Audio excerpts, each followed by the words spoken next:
Okay, well, I'm waiting for Tony to jump in here, but I guess I'll intro his show tonight. Hi, welcome to Freedom Reigns Blog Talk Radio. You're tuned in to Cosmic Blueprints with the magnanimous host, Tony Zpe, and a couple of other culprits hanging in the background, myself, Kate of Gaia, Santos Bonacci, and Peter. How are you guys doing? Hi, all right. Great. So? Good. So take it away, Tony.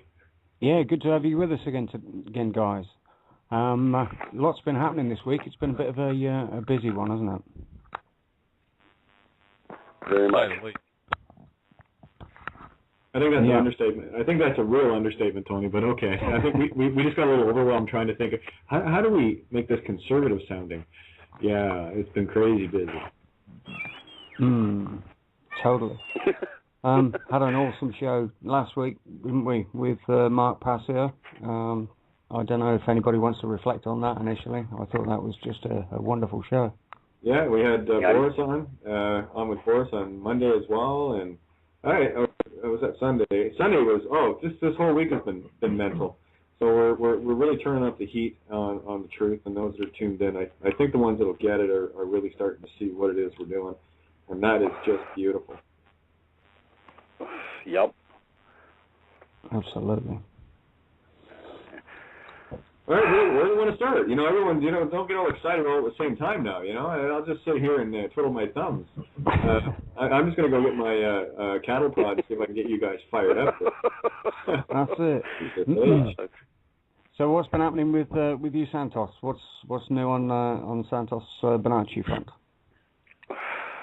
At the moment, I'm heavily in editing for my last segment of Syncretism, because I had a new cameraman, and there's a lot of noises and bumps in this one, and I've just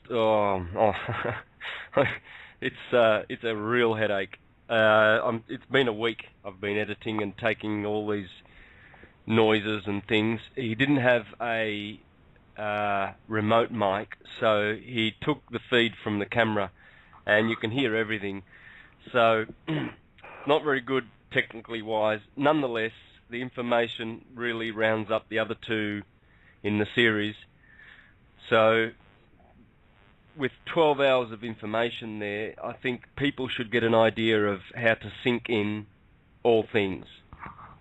Syncretism is so wonderful for uniting all the disparate and loose thoughts and concepts. But Santo, I'm a born-again Christian. How does it work for me? That's just a little sarcasm. Yeah. Sorry, I had to do it. Tony knows why. Yeah. Kate, you always want to put a turd in the punch bowl, don't you? Got to feel sorry for those types, folks. Just think, I was there, about 7 or 8 years ago. I was still there going to church. So you have to feel sorry for them. They are able to come out of there. It's severe Tavistock and Rockefeller mind control that's going on in all the churches today. And they've done a number on those poor people. Some of those people are really good-hearted people. They really deserve better, but they're stuck. I've seen them. Hey, I was on that side of the fence too, and it's sad because I would bring truth to the church, and my pastor says, "You just know a lot about everything, don't you?" And he was being sarcastic because two of the members come in sicker than dogs and said, "Oh, y'all must have got those special flu shots," and I said, y'all know that's got the aerosol of mercury in it and actually compromises your immune system. That's when the pastor said, well, you just know a lot about everything, don't you? I said, yeah. I said, I'm paying attention to my world, I says, and that's all I left it at because I really wanted to go beat his ass. Like that, and then you have some around the table telling how free they are. Thank God we got our boys over across the pond fighting this war, going chasing this fucking boogeyman. Sorry, I did the F-bomb. Didn't mean to start off that way, but... that's the talk about. That was beautiful. That was beautiful. Good timing. Good. That was fine. That was good. It's Friday night. Let's party. Yeah, I try not doing. I'm going to try and keep it clean, but see, this is a paradigm that they're all stuck in. I see all these people around the table and see them subscribing to the false paradigm, and some of them were actually a little bit awake because I would actually enlighten them with little things that I knew. I couldn't go deep with anybody on anything in the church because they would go into psychogenic shock. If I really brought down the house, they'd be in mental meltdown mode. So I really never went there because I knew that most of them were still stuck in the sheep mode and the false paradigm. They actually bought the bullshit they saw on TV. They were believing in the left-right paradigm and voting on somebody. I mean, these clowns were talking about all the clowns at the circus who are running for the next office. They said, y'all, you really don't get the game plan. And I didn't go into it, never did, because I know I'd be getting in a fist fight with somebody. So I left it alone like a good man. But I had one gentleman goes, yeah, thank God we're in a free country. I said, hey, brother, you're so free. How come you paying a property tax, income tax, all the other? Well, that's just part of it. I said, no, that means you're a slave, dude. You didn't get the memo. Anyways, I left it alone after that. But, I mean, this is the false paradigm that they're all wrapped around. They actually believe they're free when they're paying the dadgum fee. Folks, you're never free when you're paying a fee. Because does God send you a property tax bill? I mean, come on. I mean, let's snap out of this, folks. When you have to ask for a permission to build onto your house, permits, this, that, and the other thing, you aren't free in any way, shape, or form when you got to ask for permission. Well, the king doesn't ask for permission. So, today I'm the freaking king.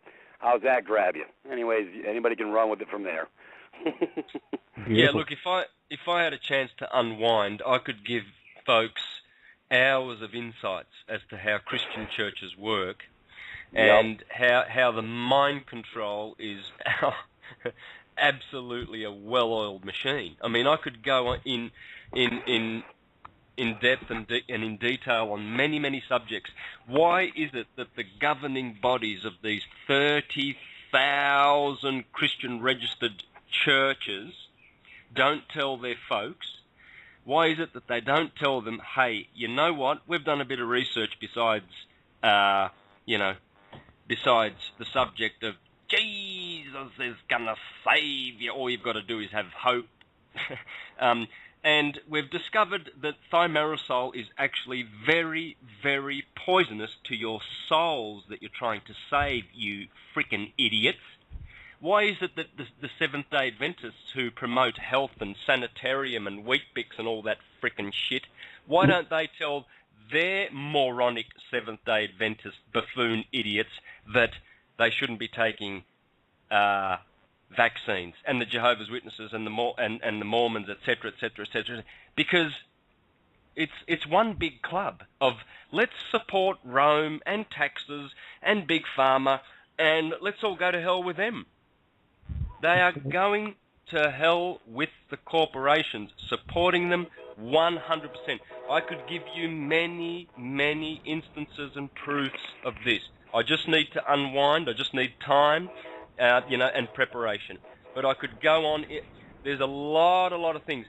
The first president of the Jehovah's Witnesses, Charles Taze Russell, he was warning back in the late 18th century, 1870s, he was warning that if you take vaccines, you cannot be saved because you are putting toxins into your body. These are man-made poisons. In 1870, guys, guess what? When he was murdered on the 30th of October, the 31st of October, which is the day you sacrifice people, the eve of Halloween, by Judge Rutherford, the second president of the Jehovah's Witnesses, the policy on vaccines changed overnight. All of a sudden, vaccines don't destroy your soul, they don't have mercury in there and thimerosal and all sorts of other shit that has been developed through poisoning monkeys and rodents and all other sorts of creatures in laboratories. No, they're actually good for you. Humans really have... Big Pharma really has your interest at heart. Take them, go and inject yourselves, all good, God is your saviour. And so you see corruption everywhere in the churches. And that's just one example about the vaccines. The other thing is, what they do in the churches, I remember, how many times would you read in the Watchtower magazine about, Jehovah's Witnesses are known in every country in the world as the best tax-paying citizens. Brothers, we should be proud. We are the best. We are known as the best. And they are, because they're dickheads. Because they hand over all their sweat to the devil, the system. And none of it all, not a shred, to God, who they deny, in fact. And that's just 2 examples. I can go on. I tell you, I can see the mind control from this vantage point now, whereas before it was impossible to see. It's impossible to see when you've succumbed to the seductive nature of these churches. They'll be wiped out in the next couple of weeks. Rest assured. Rest assured there won't be churches after 2012, man. They're a goner. Totally. Judgment Day. Oh, bloody time, you know. I'm just, I received a book today from a friend of mine, a private copy, and it's etymological stuff, and I'm going to get the word out as the show goes on here. But it was interesting, the actual translation of the word vaccine throughout etymology, and this guy's done his homework. Yeah, so definitely something worth picking up if you. Well, I can probably see the links where this can be got for anyone who wants to get a really powerful etymological book. I just touched on it, and oh my, words are the DNA of life. Literally, they are the burning swords of fire and judgment. And here we go. Let's see, the true science of knowing. I just want to find this one reference to vaccines. You guys will love it. What it means. Something about burning acid or something. What's the title of the book? That's what I'm looking for right now. Here, I can get that for you.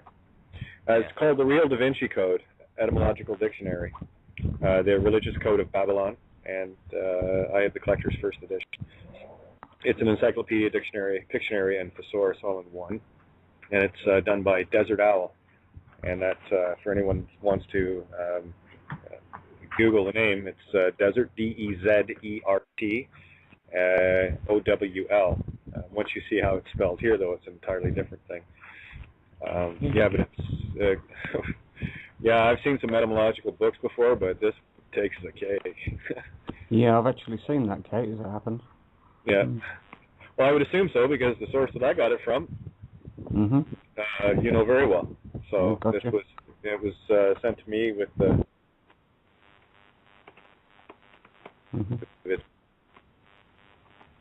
A lot of words in here that mean something to me. The lighthouse, for example. Some of the stuff that I was talking about to you, Tony, today. The guiding light.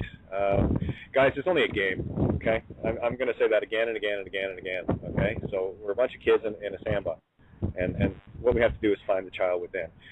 And the road out of Babylon is not that difficult. It really isn't. You got to find the peace within to find the peace without. It's as simple as it gets, you know. Because I mean, these guys that have been doing the nasties. Listen, it's not up to us to judge them. They're already judged by their actions, and there are aspects on this particular plane that are here to take those beings out particularly. It's got nothing to do with us. So we maintain the peace, and the universe takes care of business around us. I mean, all of us on this call, we've all been through the mill, you know. So, but at the other side of it, I mean, you take the blessing from it. Look what we've gained, and look what we can share. And now it's got to the point where it is about, you know, getting the peace in place, getting that pure intent, that pure child within back. And I can't stress that enough. You know, this is we're in a transition. I will say this wholeheartedly. As per my sources, we've already won. The game is over.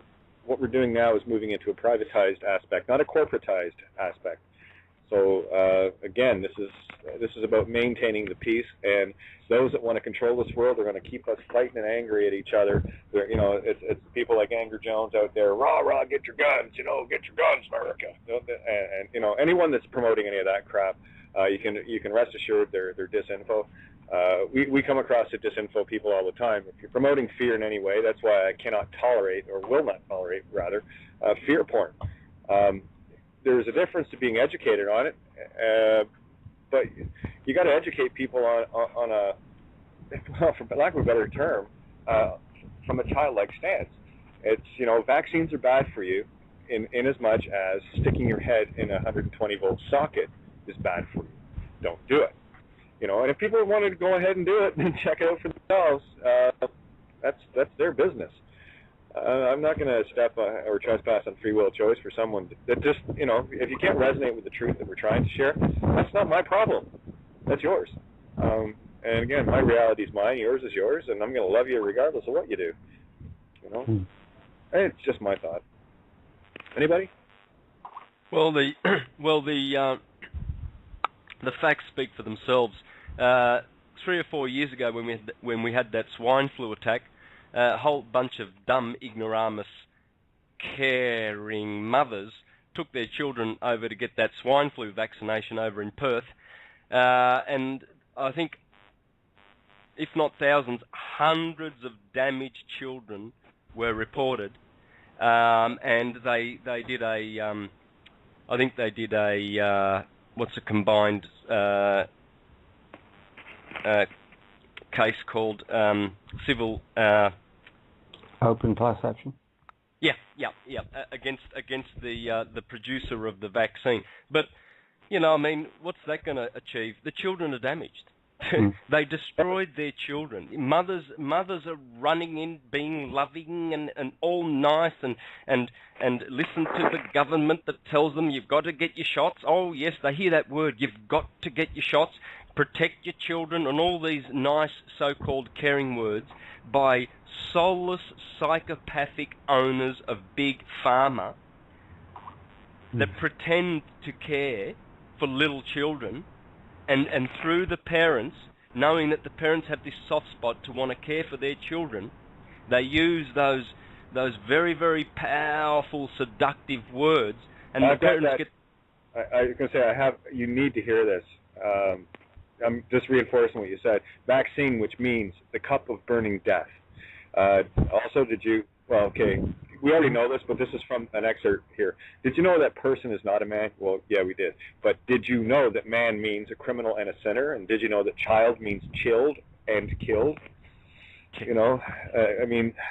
Seriously, look at the word understood. Der being the in German, which is theos. Any T-H-E is theos, like theology, right? So that's when they want you to, do you understand? They're asking you, do you ungod yourself? Basically. Yeah. Oh, for sure. That's how they've turned the beautiful, angelic, Anglican, English language into the devil's language. It's a two-edged sword. They've turned it, this Saturnian bar organisation running out of London. They've turned English into a trashy, disgusting language of spellbinding vomit. But really it's a language of angels, as I've proven in my astrotheological presentations.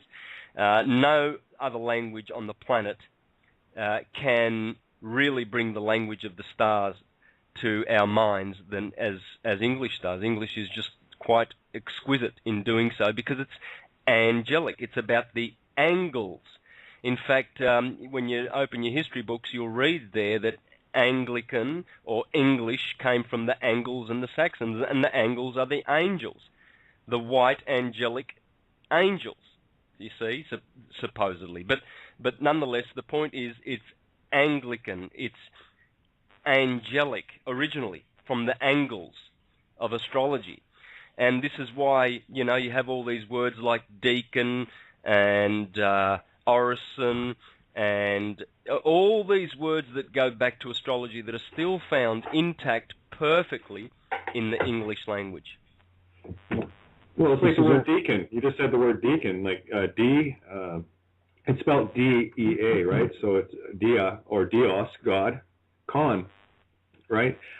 Which can mean with or, for or against, basically. So, yeah, every word has magic in it, and people are just throwing out curses and spells willy-nilly. They don't know what they're saying.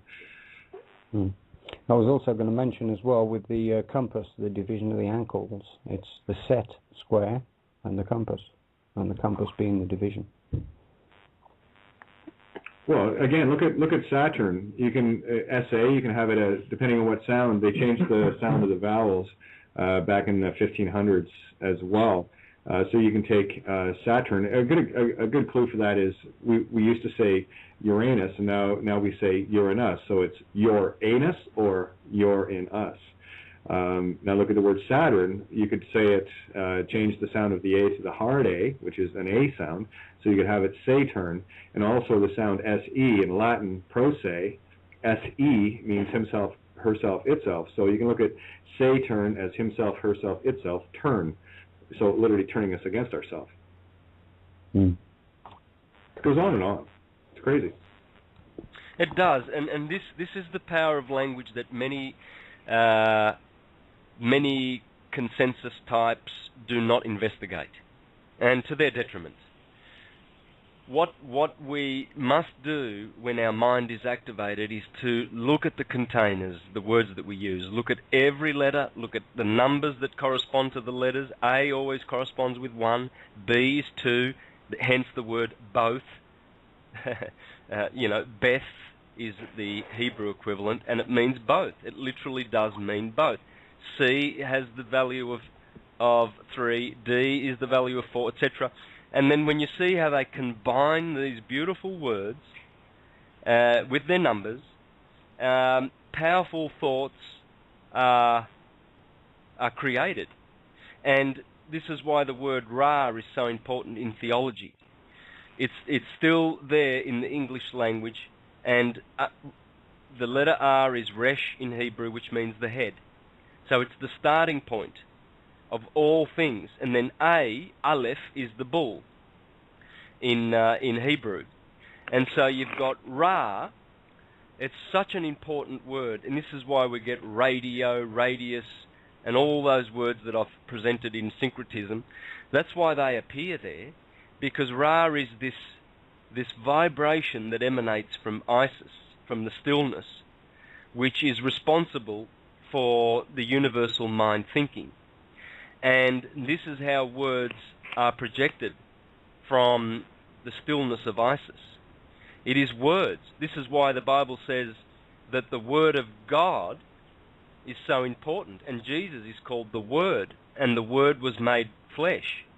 Because in cymatics, when you study cymatics, and you see how sound can change physical matter just by changing the frequency, and then you realize that we live in a system called the solar system, which is all about sound and light.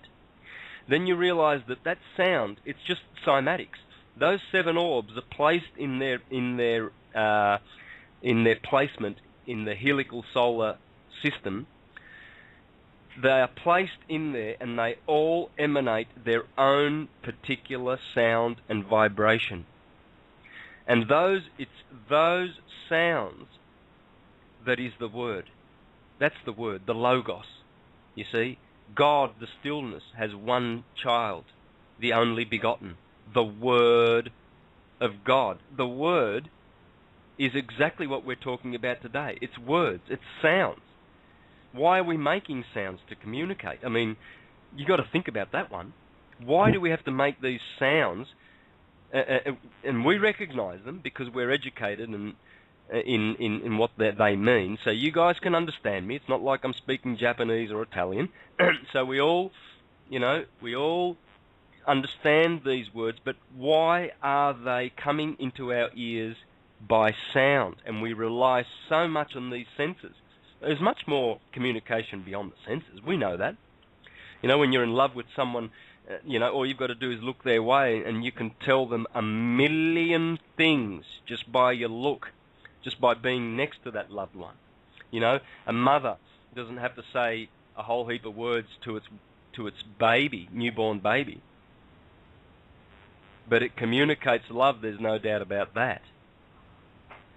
And so these words and containers, we really need to stop and spend a lot of time thinking about them, looking at them, always in meditation, contemplating what the letter R means, the letter S. S has a very, very powerful, it's the serpent. That sound is a very powerful creative force, and Saturn makes that.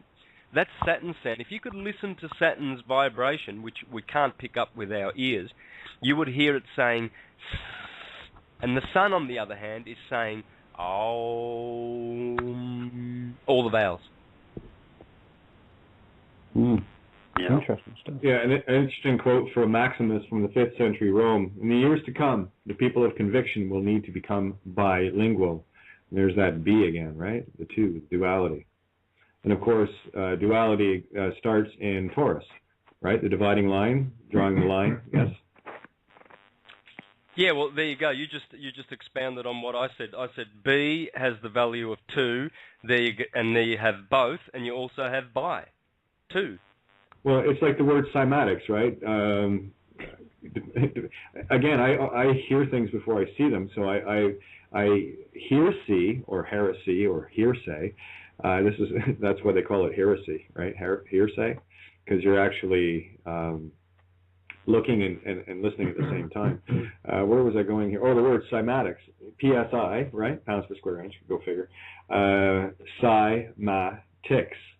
And you can break all that down. Psi is spirit, right? 23rd letter. And again, any sound, any word that has a sound of phi in it, which is a golden ratio, it's like the word fight. You know, it can have an equal and opposite. Fight, F-I-G-H-T, is, you know, our common understanding of, you know, raising the dukes, you know. Or you can spell it P-H-I-T-E, right? So phi-T, which is I guess the creative force of love, right? Or the golden mean, right? Phi is the golden ratio. So the golden ratio in love is what you really need to be fighting with, right? So just, again, I just try to get people to start hearing and seeing outside of their normal English boxes that they've been trapped in for who knows how long. You know, this is the language that divided us. We're speaking the language of Babylon right now. We're finally returned to it. This was the tongue that separated us. And I think out of sheer necessity, other languages were created that became codes to protect us long enough until we got strong enough to get back to using English with a full comprehension and understanding of what it is we are saying, and dispelling those words, taking the actual letters and symbols and numbers and shapes all the way back to the flower of life creation itself, because that's where this is all drawing its power. So that's been nullified. You can't copyright or claim creation itself. So sorry about your luck, guys. The spells are busted. And these churches and all the rest of it that have been manipulating the masses. Many of these people, and you're right, Santo, are really well-meaning people that are truly following their heart, and they've been duped into a literal translation, thinking of a very mystical book. And there's enough truth in terms of the literal that it can convince anyone that, you know, to be loving. I mean, the whole idea about it, you know, this, what they're trying to convey is this unity and getting people back into that love, truth, honor, and peace mode. Unfortunately, when you take the book in its complete sense, and I know you've read the whole book, I've read the whole book, you know, we can work on the truck now, we have the manual.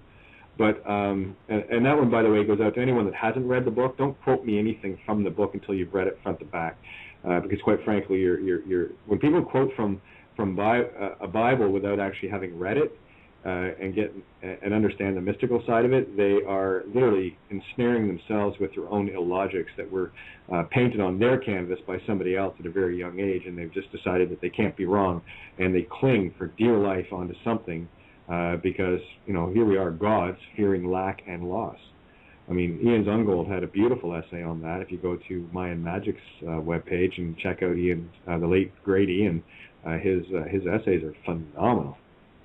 Great eye-openers for me a few years back. Amazing. Again,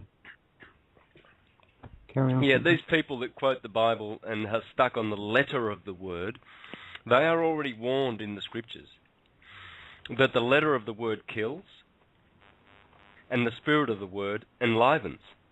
I mean, how simple is that? And yet they still go around, oh no, the Bible says, it says this.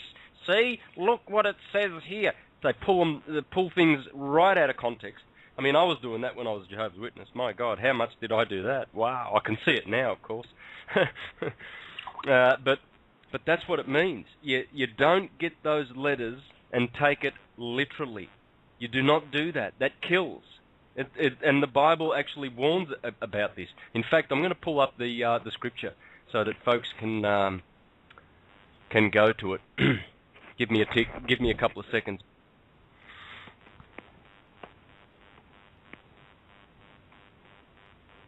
Yeah, Tone, you can speak if you like. Oh, sorry.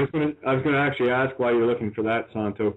If you can let people. I was asked the other night about the reference to Abel being a female in the Cain and Abel story. If you can locate the references, i.e., the Hebrew name for Abel, and the other references you looked up to confirm that. Yeah, well, look, it's pretty simple. Abel was the fourth child.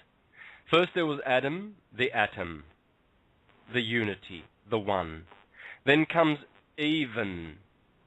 So you've got the number 1 and the number 2 in the Garden of Eden. You see, everything was united and wonderful, and there was no trouble in the Garden of Eden when Adam, the atom, the one, the number 1, existed. This is just talking about God. But then to create, you have to give duality. You have to have two things. You have to have contrast. Otherwise there's no depth, there's no substance, there's no dimension. So even was created, the number 2. Cain turns out to be the letter C, the number 3.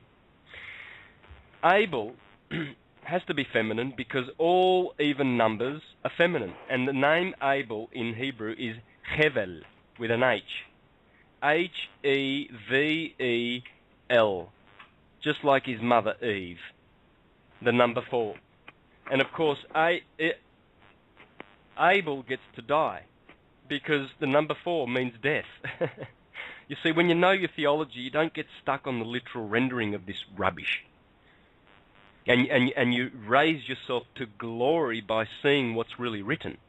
I made an illustration the other day, I think it was on Blog Talk with you guys, how the 1970s song by America, Horse with No Name, I mean, 90% of people who know nothing about psychedelics, they would think that this guy was slightly crazy going on, you know, riding in the desert on a horse that doesn't actually have a name and literally trying to decipher the words literally. Well, if you're going to do that, you will never understand the song. It'll just be a pretty song.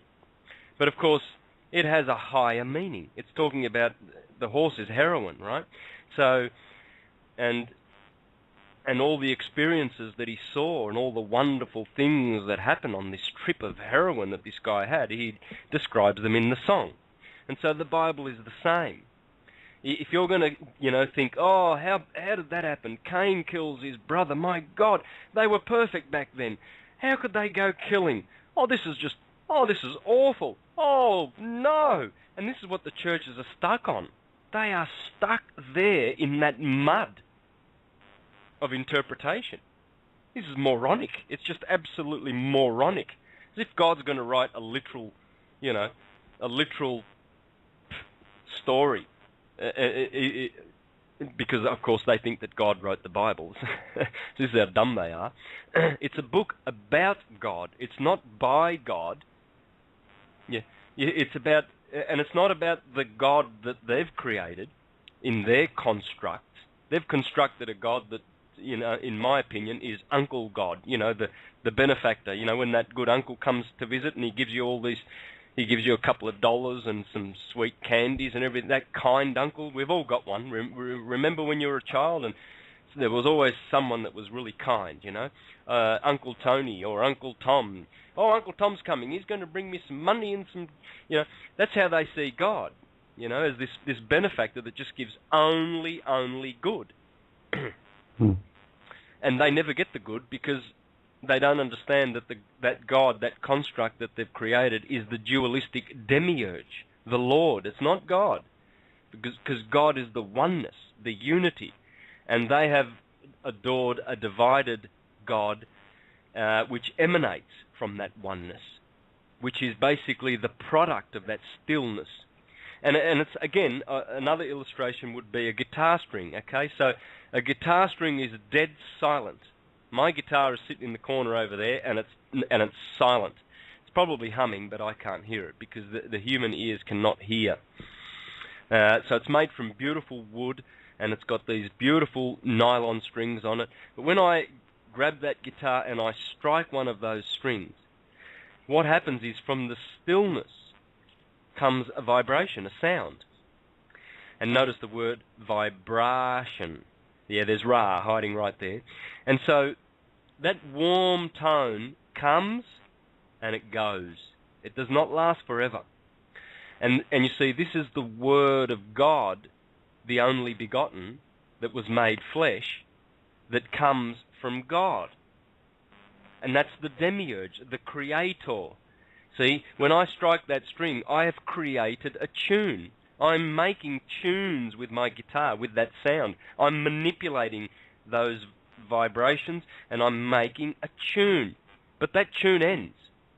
It's an illusion. It's beautiful when it's there, but you don't acknowledge it to be more real than the stillness from where it comes. And see, and this is where we have lost our way. We're forgotten because we're not still. We don't meditate. We don't go into the stillness to find the God that we are. So we hear all these noises. Our minds are thinking, and there's all this noise, and we think that this clutter is us. And these bodies that produce this clutter and vibration, and we just resonate with it so much that we think that's all we are. And yet it's just a node. It's just one of the cymatic nodes of who we really are. And when we go back behind all of the vibrations that we are, we find a stillness. Exactly. That's where everything proceeds from. Yeah, absolutely. It's actually the fact of,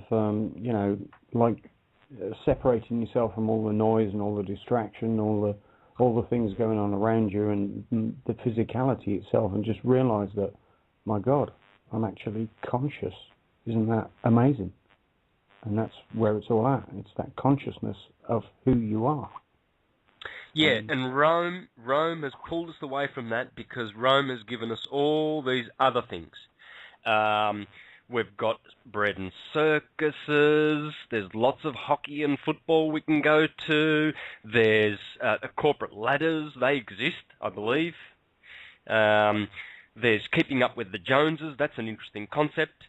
There's yuppie. There's the yuppie path. There's the scientific world that are jumping up and down with all their theories. Always learning, never coming to an accurate knowledge. There's churches jumping up and down. Come to our church, we save you. The other ones will kill you. They're pedophiles. They go to hell. But our church, because it's called Baptist, this one is the real church. Not the Southern Baptists. No. They're heretics. The Northern Baptists. Come to us, you'll be saved. All this noise. Okay, I've got a bunch of questions happening in Freedom Rain's chat room, so I'm going to do this because it's a hell of a lot faster than trying to type answers. Okay, someone's been asking about the BCs and who made them and whatever. Let me just share a couple of things with people tonight. I'll share what I can. It's up to you to figure it out, so I'll share what I can. There's a reason why there's only so much I can share. All right. Let me just get back up into this document here.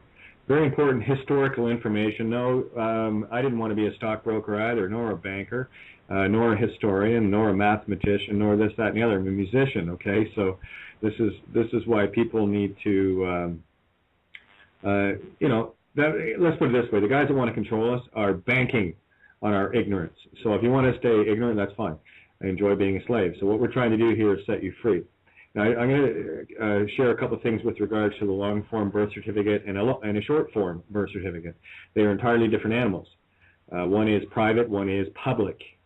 The private long-form is the one that should never have seen, the birth date should never have seen the light of day. The short-form, however, is a public version of it, and our originals never made it to customs. That's where my trails have led.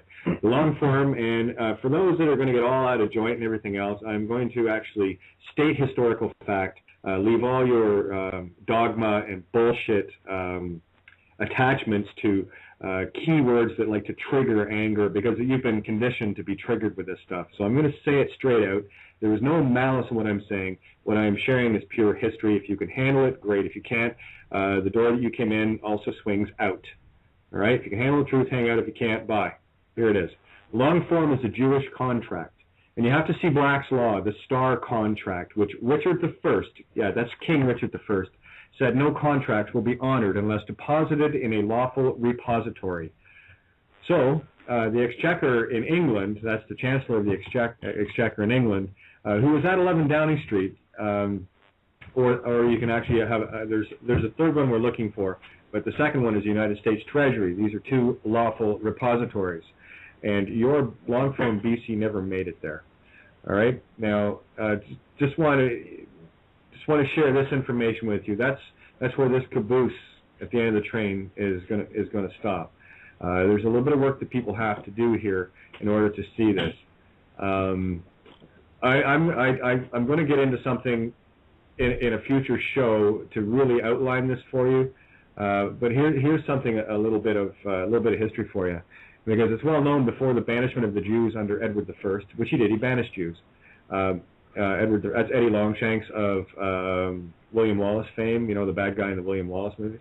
Anyway, their contracts and obligations were denominated in our ancient records, or stara or stars, from a corruption of the Hebrew word shatar, which is a covenant. And these stars, by ordinance of Richard I, were commanded to be enrolled and deposited into chests under 3 keys in certain places. That's why I say 3. There must be 3. One and the most considerable is the King's Exchequer at Westminster, or Westminster rather. The room at the Exchequer was probably called the Star Chamber. Just a little bit of trailing here. So there you go. That's as far as I'm going. Hey, that's great. Can you elaborate on that? So basically, what they've done is they have not deposited our birth certificates in a correct depository. So, is that right? We're lost at sea. And that's why anything we try to do, we've lost our death statute and our ability to sue. That's why people, you want to make all the claims you want, but here's the simple truth of the matter. You can't claim shit while you're lost at sea. You have effectively, now let's tie the bloodline thing together. This is where I was going the other night. The bloodlines, again, under Edward I, the bloodlines were claimed through nobility or heraldic, coats of arms, where you had families like my former family name, which was Thompson, which is of the nobility line. We were actually, my bloodline that I came out of were lawmakers and law keepers. And what they did was, when they had these lords and nobles and all these high-ranking people in all these different families sign on to the king's rolls, more or less, what they were doing were signing over allegiance of that bloodline, that name. So effectively, since the time of Edward I, we have all been related to the governments, which means they can claim us as their kids, as a relative. And until we claim back our bloodline prior to the family heraldic, which is, hey, listen, the blood that runs through my veins is mine. And I'll tell you this right now, the DNA line that created this bloodline was already well established before any piece of paper or any law was passed. So this is what I'm getting at. So what they've effectively done is they've made us all into 7 billion postmen walking around with this short form birth certificate stuck to our ass, while our long form has been floating out at sea somewhere. So until it's put into a lawful repository, that's where it's at. And I'm finishing following these trails on that. Okay. In order to rectify it on an individual basis, you have to do it. It's a one-on-one. We're dealing with treaties here. One individual cannot unilaterally change a treaty. And I'll give you something that will probably clarify this a little bit. It's called, in terms of international treaty, the clausula rebus sic stantibus, which that's Latin for things thus standing. Now, that's a legal doctrine that allows for treaties to become inapplicable because of a fundamental change of circumstances. Now, it's essentially an escape clause that makes an exception to the general rule of pacta sunt servanda, which means promises must be kept.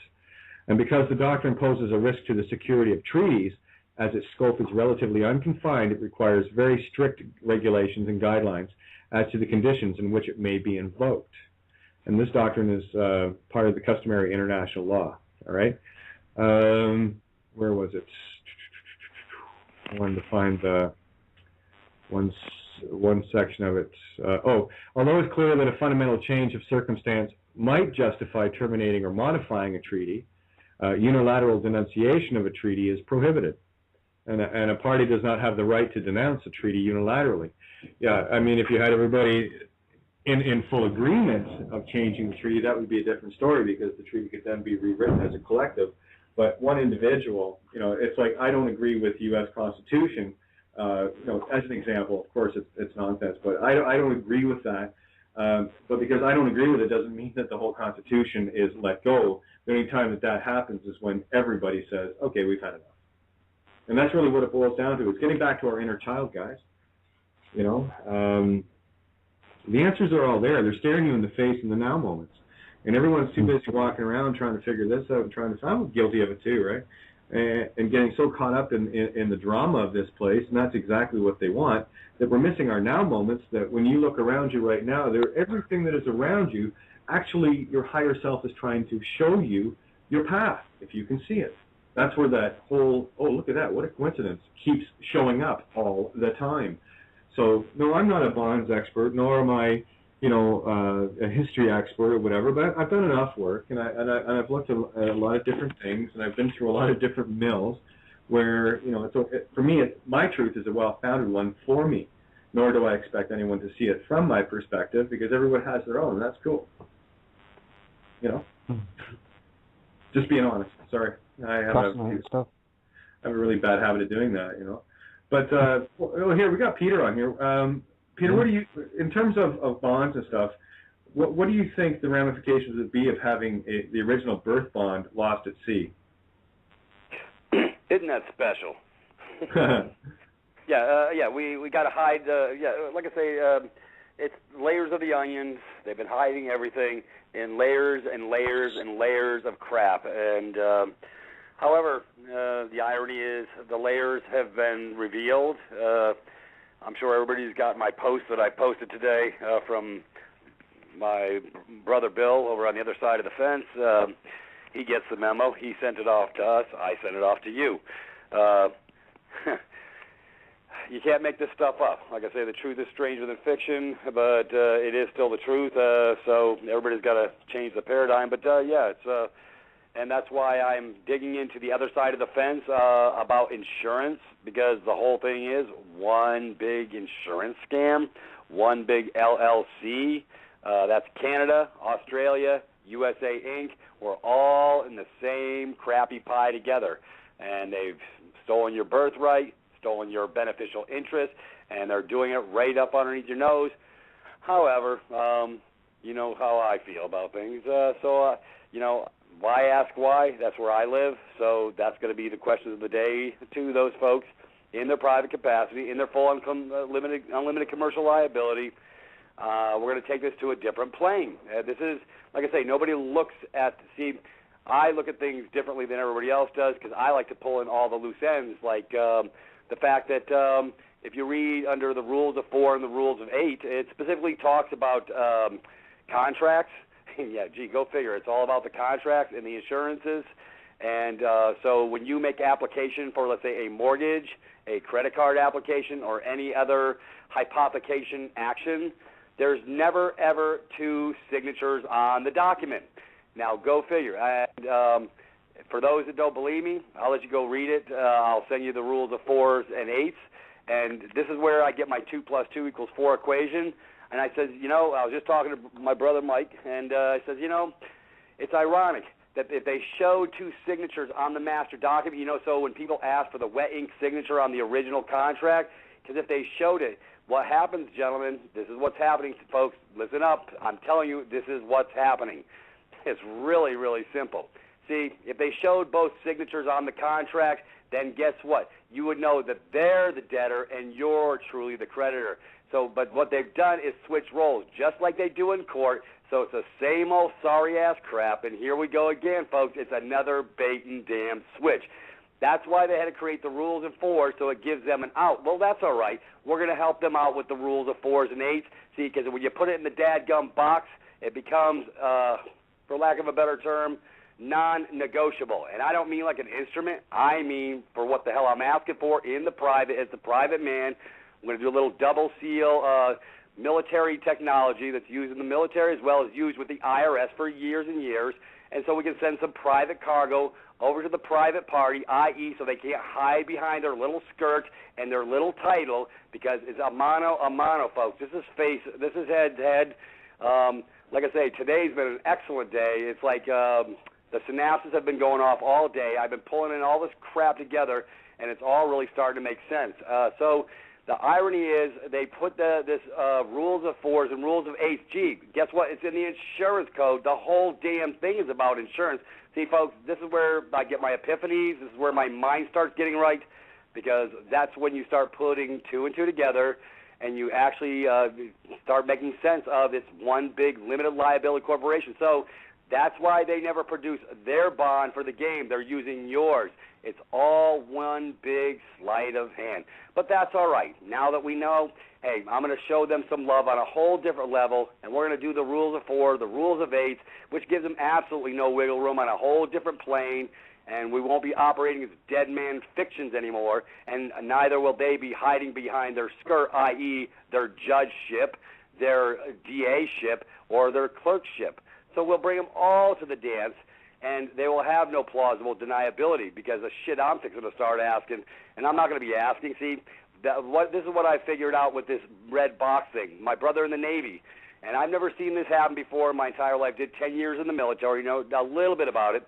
You take a look at that document, and ironically, it's got a broken line all the way around the box. It's got broken lines.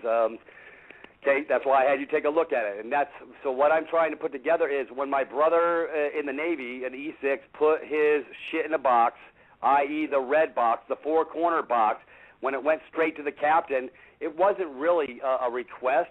It was sort of like a demand. So for 1 minute, for the specific issue at hand, when he made the request to get off the ship, it actually became like an order, because it was in the red box. So it bypassed go, didn't collect $200, went straight to the captain. All the monkeys in the middle that sign off on these military actions, because we have to ask permissions for crap, because we're slaves on the plantation in the Admiralty as Navy sailors.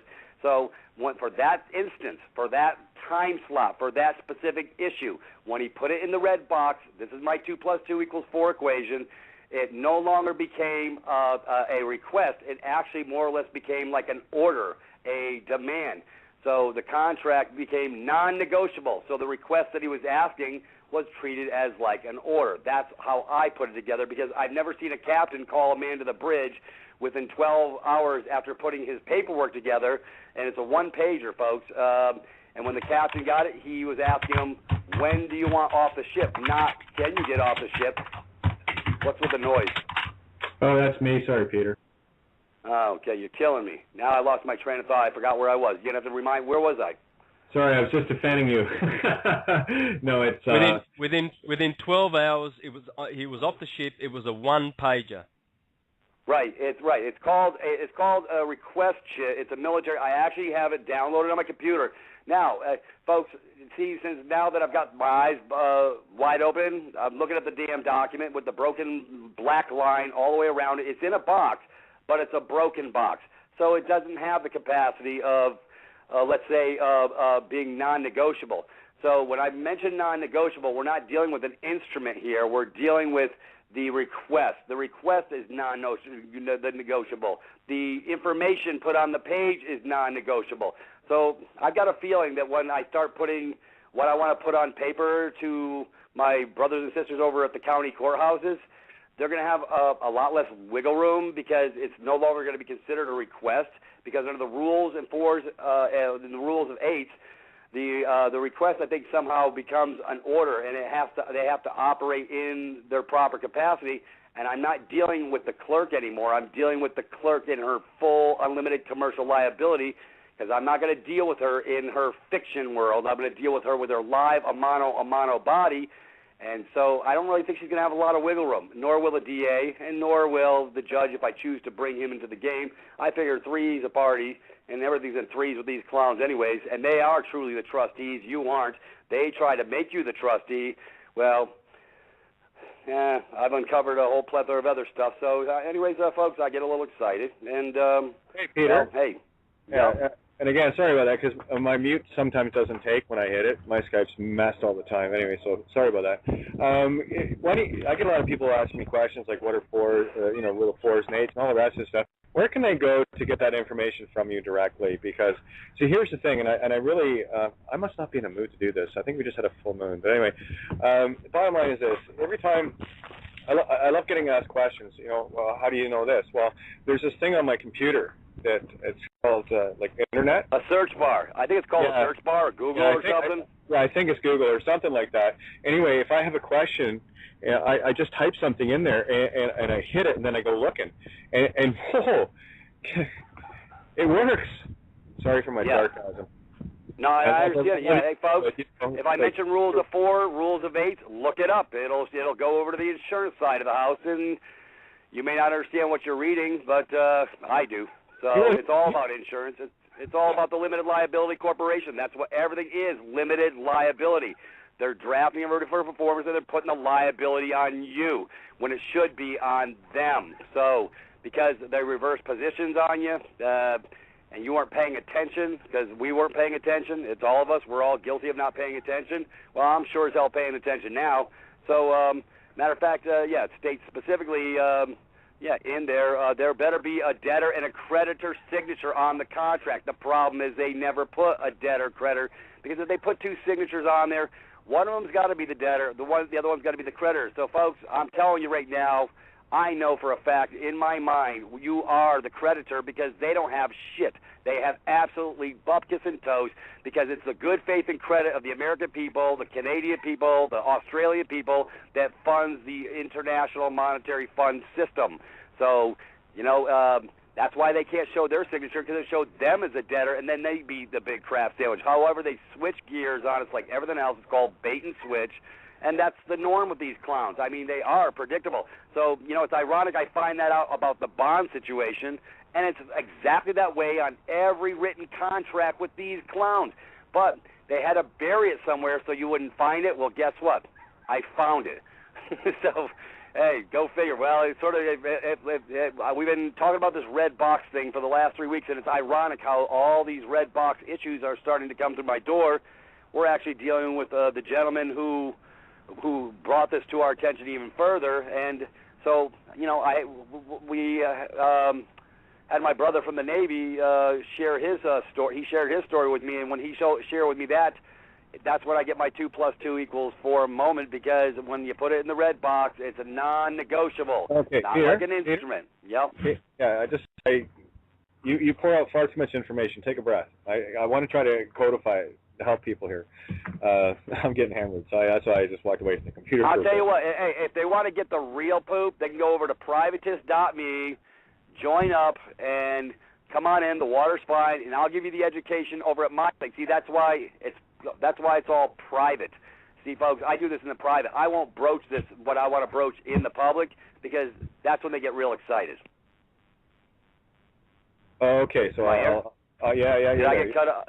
No, you're there. Cut off. No, anyway, no.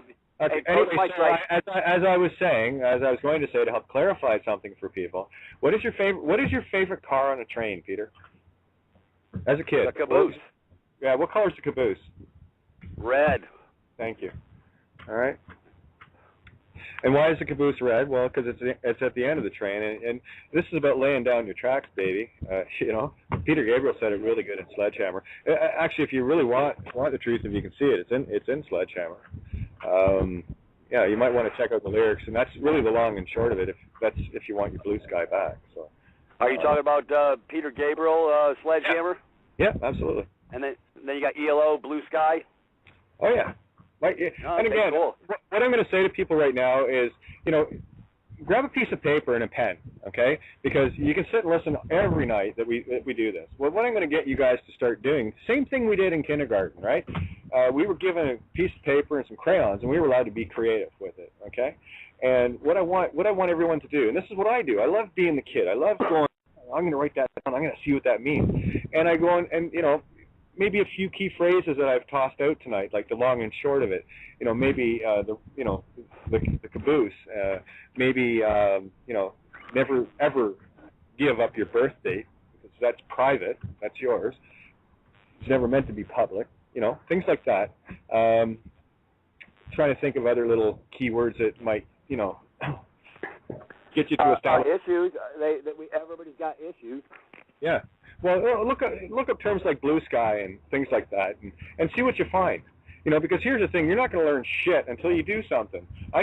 Here's the standard rule, and I'll throw this out to the floor again. You can give a man a fish and feed him for a day. So right now we're handing out fish, or we can teach you how to fish so you can feed yourself. And what's happened with this whole sociopathic nature that we've lived in, that we've been ripped away from our childhood innocence, has got us literally reaching out to everyone else for answers outside of ourselves, instead of taking that fishing rod and going, okay, well, I might not catch anything on the first toss, but I'm going to start fishing.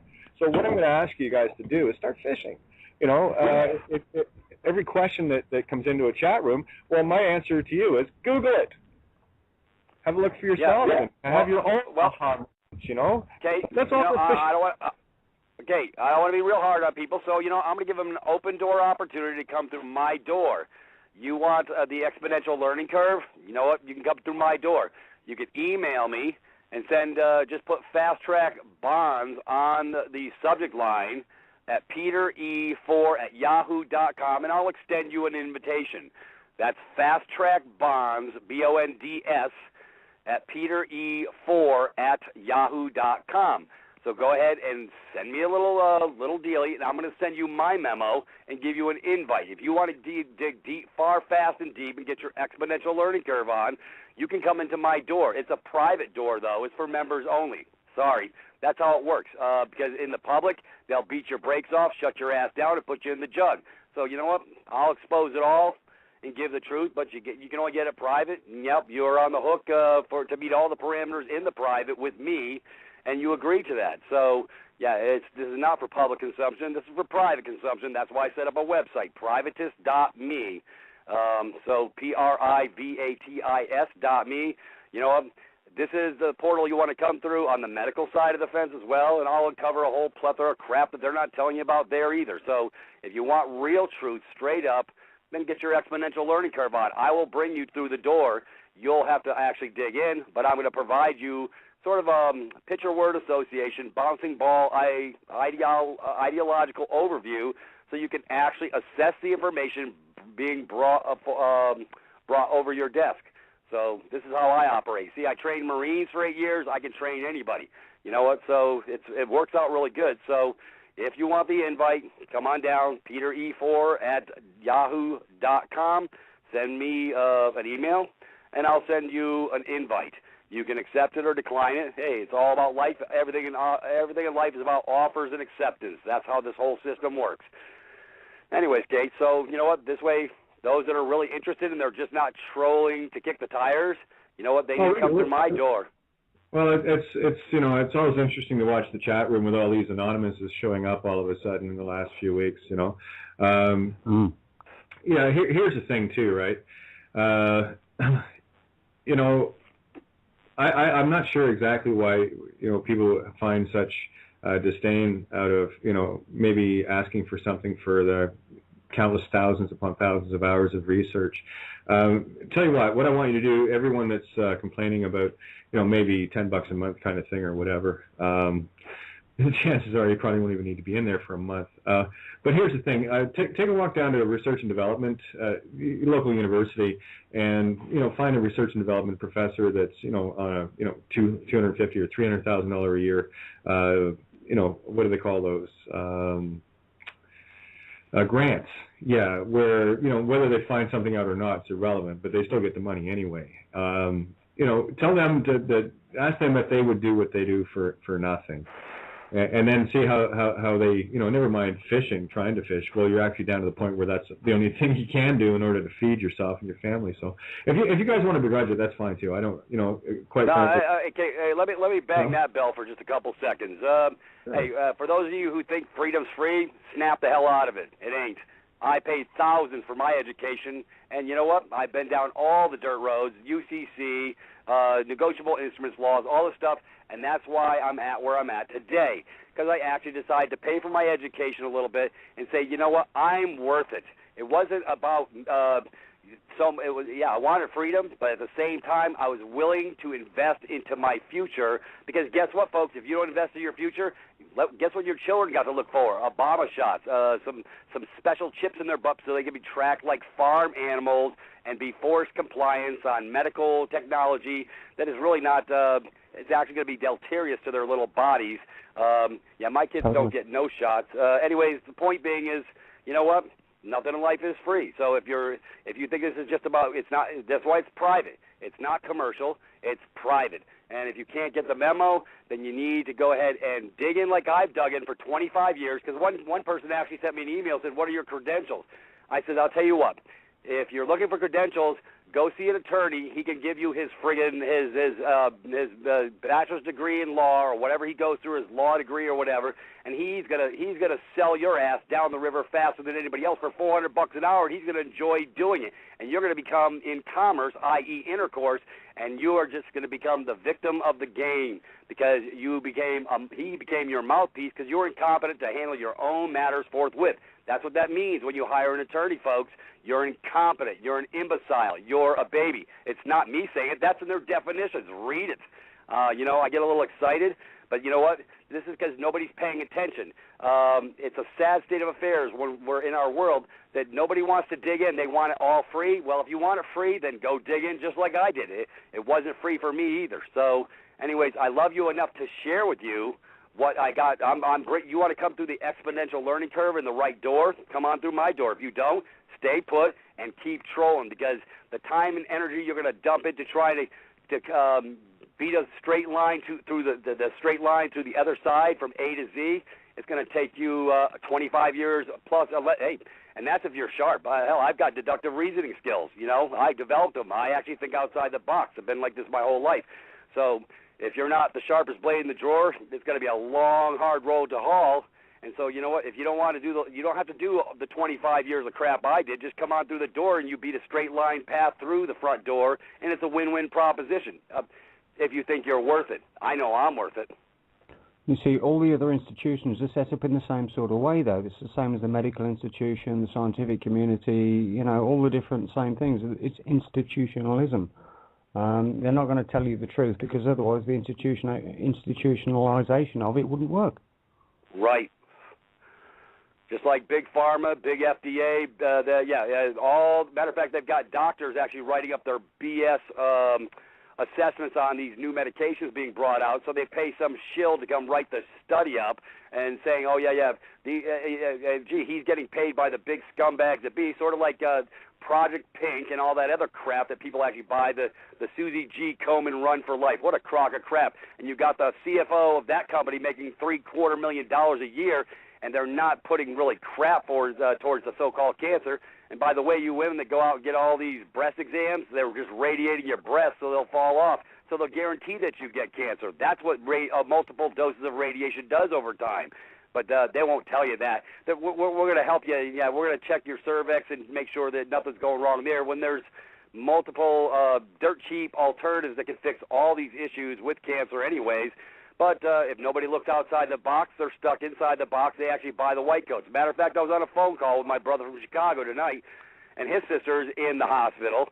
She's been getting treated for cancer through the scam. Him and I have been having these conversations for the last year and a half about the scam, and he was trying to enlighten her sister. Well, the doctor said, there you go, folks, when the doctor said, some sorry-ass piece of shit turd who's trained up by the medical acumen of the day, enforced compliance on a medical situation where they're not giving them truth. They're just saying, here, we don't treat the symptom. We treat the symptoms. We just don't give the cure. We want to make them sicker because, folks, when you dump these chemicals into your body, it has deleterious effects to the body, changes up the cellular structure in the body, and now you have what's called an adverse reaction. Hey, Peter, I hate to jump in. We have a caller here. What we got? Boss Me Jim. Well, hey, I don't know Deadwood tonight. No, Peter, it's all good. Boss Me Jim, are you there, my friend? Yes, I am. All right, let's hear from you. Okay, I love all you guys and that. It kind of, Peter, I know what you're doing. I know you get excited. And I'm on your email and all that. What kind of got me a little bit is with the $10 or whatever, 120 a year. There's a lot of people. I mean, I'm not trying to be mean or anything, that don't have that, but want that information. I mean, is there any way that... Really? You're telling me nobody has $10 a month? Just a sec, guys. Before this gets hot. No. Boss Me Jim, Jim, it's Jim, right? Okay.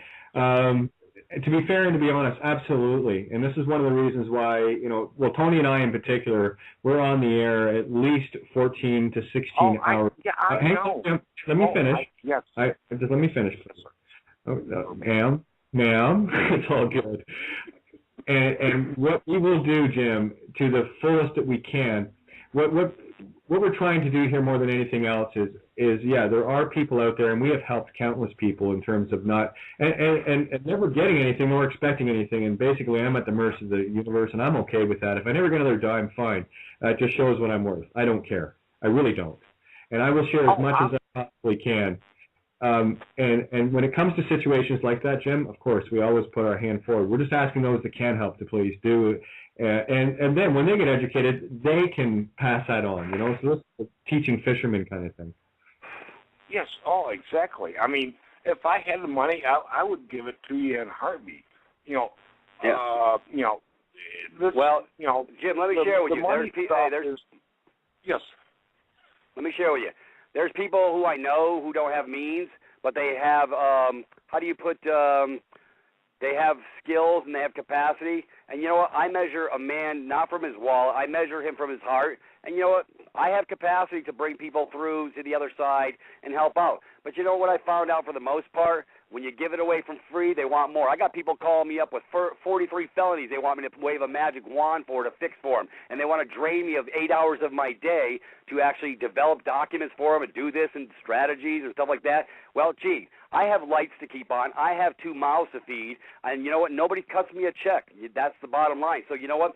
I'm self-sufficient on my own right because of my education, because I was willing to dig in and give an exponential learning curve. But, nobody knows how to operate in the private. Nobody knows how to produce seals and stamps. Nobody knows how to do anything. You know what? So I am well aware of that, and I got love enough where I actually created modalities of training to teach people how to do double seal technology, to teach people how to create their own stamps. Hell, I create them for them, and that type of stuff. So, I give it away, and it always, it's called the law of reciprocity. If you get something, then you got to give something in return. That's how the harmony of the system of the world works. See, when your heart's right, and you know what, I've given it away all day long. And I found out that when I was giving it away, they were just abusing my niceness, and they were taking it from as a source of weakness. So now I said, well, you know what, $120 a year, $10 a month is not a far stretch for anybody for an exponential learning curve that will put them head and shoulders above anybody else on this freaking earth, because you ain't going to learn this in any school. You're not going to live.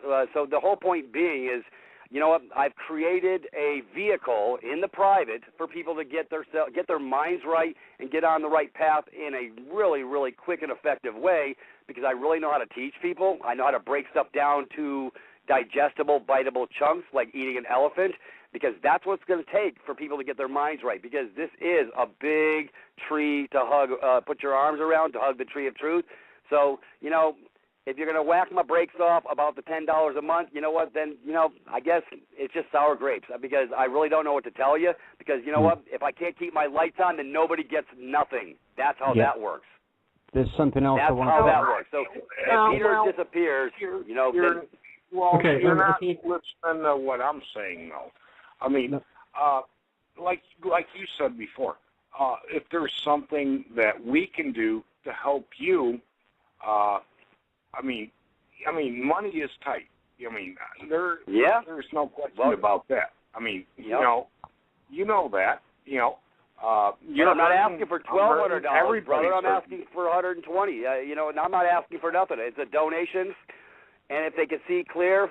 And like I say, I've had one guy, he wrote me an email. He says, hey, I only make $1,000 a month. He goes, can I do 10? I says, you sure as hell can. He made me an offer. I accepted. You know what? Because he came in with the right heart and the right attitude. But if you want it for free, then you got to go dig in and find it for yourself. I'm not saying anything for free. Nobody does anything for free. Did I say that? Like I say, if I was financially independent, I would give it away for free, and then everybody gets in the door for free, and then you'll have your tire kickers, your whiners, your bloggers, and all this other crap giving their. All right, guys. You know what? Okay, I've had enough. I'm not going to talk about this anymore. No, I don't want to talk about this anymore. Peter, you're absolutely right. You're good. I'm sorry. I mean, I wasn't trying to. Jim. It's all good. You don't have to apologize. It's all good. This is exactly why I don't even like bringing this up, because it always opens up a can of worms and it becomes a sandbox of kids fighting, and I hate it. The bottom line is this: we will all get what we need when we need it, and if we don't, then so be it. This is all part of our own test.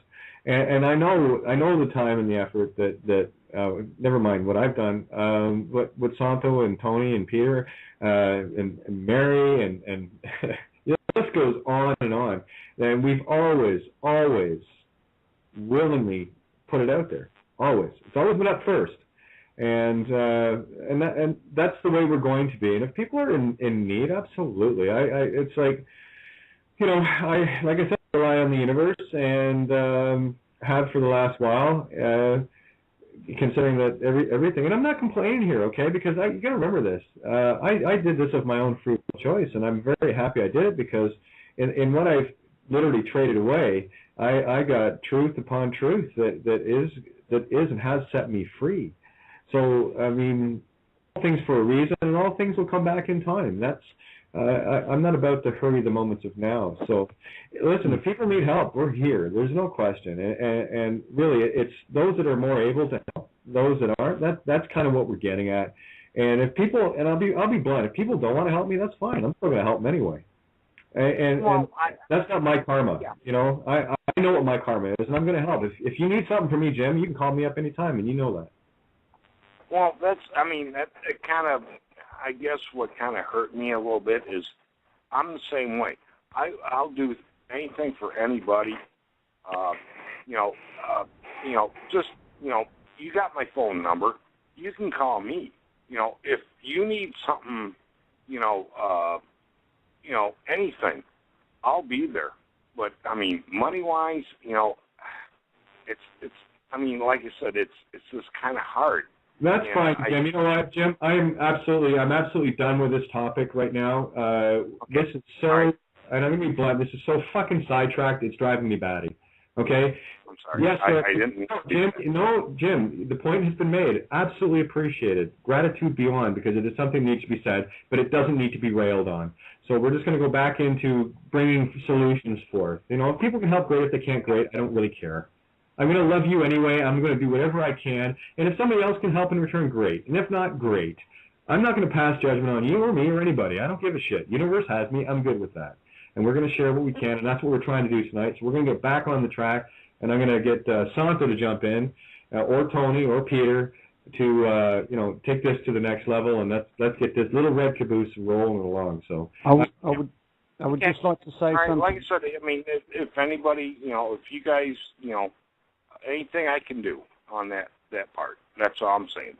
Already understood, Jim. I'll put you on hold. Are you just going to go back to listening on screen, or you want to stay on the phone? I'll be on the phone. Okay, I'll just put you on hold then. Okay.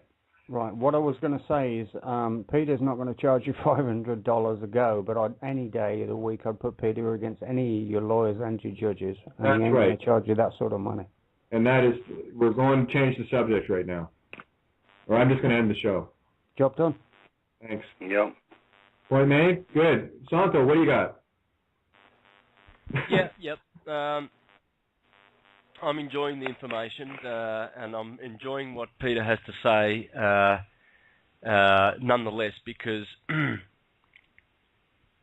as Tony says, the value of this information is, it's not doctored, like your lawyers and so forth. So the value of this information is just absolutely precious. And I know that when I put my presentations out, I'm giving them for free. I don't have a donation button. I don't have any of that stuff because what we're trying to do is affect a great change in the world.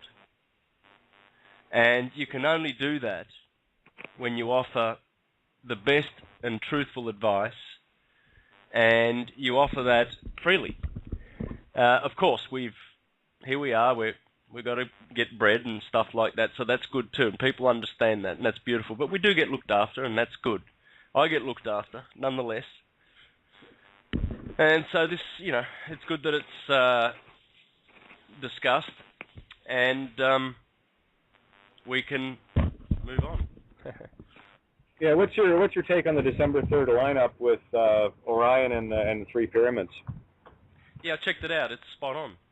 It'll be Saturn, Mercury, and I believe Venus, if I'm not mistaken. But they do actually sit on top of the pyramids, respectively, the Cheops, the Kephren, and the Mycerinus, all in line. It's going to be a show. They're already lining up, actually. The configuration is already in the sky. So it's worth watching. I've just posted a video on the Mayan science and the Mayan alignment. I'd be watching that one. A great video that I've posted. And folks, what's going to happen on the 21st of December 2012 depends on us. We are going to see how good we are, because we are the ones with souls. And the controllers do not have souls. They are psychopaths. And they have been thwarting our growth and our new creation of paradise on Earth. They've been blocking us from that for a long, long time. But we are gods. We are sons of God. We are children of light. We are children of the sun. This is why we have souls. S-O-L, souls. The U is not really pronounced, is it? Soul. And that's deliberate. We are sons. And they are jealous of our souls because we are different. They are interlopers. They are parasites. They feed off us. We don't feed off them. They want our energy because we are precious. And we are returning to our pristine, precious state, guys. And how good we are will be seen on the 21st of December 2012 and thereafter. We will see how good we are as creators, because we're creating it, and it's coming. Santa Claus is coming to town. He's going to check the list and check it twice to see who's naughty and nice, all right? So, yeah. This is the whole thing, guys, and this is why it's so critically important that we find the child within. We've got to go back and remember that child within, because that's what was stolen. Our innocence was stolen. And if you want to see that anytime, go and check out a 2 or 3 year old when you hand them a box of crayons and a big sheet of paper or some sticks and glue or whatever. And come back a little while later and see what's been created. That is the pure essence of creation, and that's what was stolen from us throughout this educational system of indoctrination of the schools all the way up. They train you from a very early age, literally to be good 9-to-5ers. Okay, the only difference between school, primary school and working 9 to 5 is you don't get a morning and an afternoon recess. You might hang around the water cooler a little bit more than you should, but the simple truth is they've got everybody. I was talking about this the other night about school uniforms, and they've got everyone into that uniform, that one form, 4M, like the boxing of the mother of creation, 4M form, uniform, okay? And that's what we have to get away from. And the only way we're going to do that is to start dancing our dance, start doing that which resonates with your heart, instead of, feeling the need to go out and have to pound out, 40, 80 hours a week. I know I did it. I'm putting in more hours now than I've ever done, but the difference is now I love what I do because I know what I do is my dance and I'm making a difference. Whether it's, small or large, I don't care, but I know in my heart of hearts that what I'm doing is feeding my heart, and I'm able to help where I can. And I'm going to show you a little trick. Actually, I'm going to share a little trick with you, okay? This one might solve some, anybody that's getting creditor mail or collection, stuff like this. And I'm going to put this out for everyone listening. If you want, I can go through the different, the order of how this works. Effectively, back in 1892, there was, I think, Hawthorne versus Fenwick or something. Anyway, I'm not sure. What the ruling was, in short, was that if there was a contemplation of a contract, i.e. an offer, going out through the mail, it was assumed that as soon as it was posted, the contract and offer was complete. Okay, so that was the assumption. Now, 1873, the Railway Act in North America, which applies worldwide. Every law that's made comes through the Bar Society, so it applies worldwide. Don't kid yourself. It is a one-world government already, so get over it. And the 1873 Railway Act stated that all companies are subject to a post office. All right, let's take our little caboose up the track a bit more here. Okay, so if everything that's mailed is already an assumed contract, and that the post, all companies are subject to a post office, corporations, then the easiest way to get rid of that is like this, is you have to nullify the postage. And if you get something from a collection agent, and I won't tell you what happens, but just take my word for it and go out and have a leap of faith. All you do is draw an X. I prefer red. That's my, whatever. It doesn't matter. Use whatever color you want. But draw an X, use a crayon. Draw an X through the stamp and write void on it and put it back in the mailbox.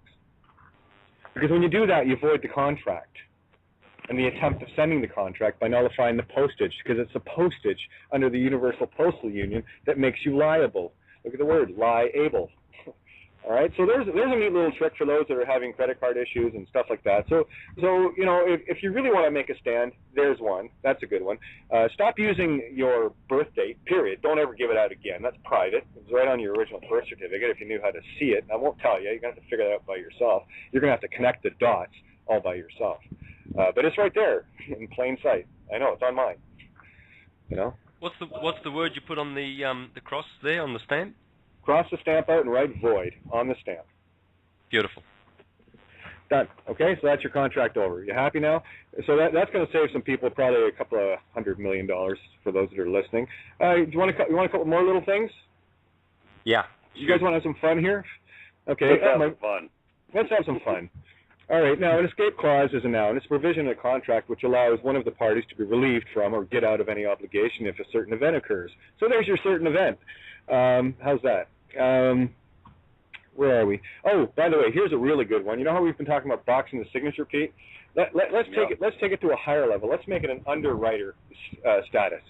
Instead of signing on the line, become the underwriter and sign under it. Cool. Watch what happens. That concept.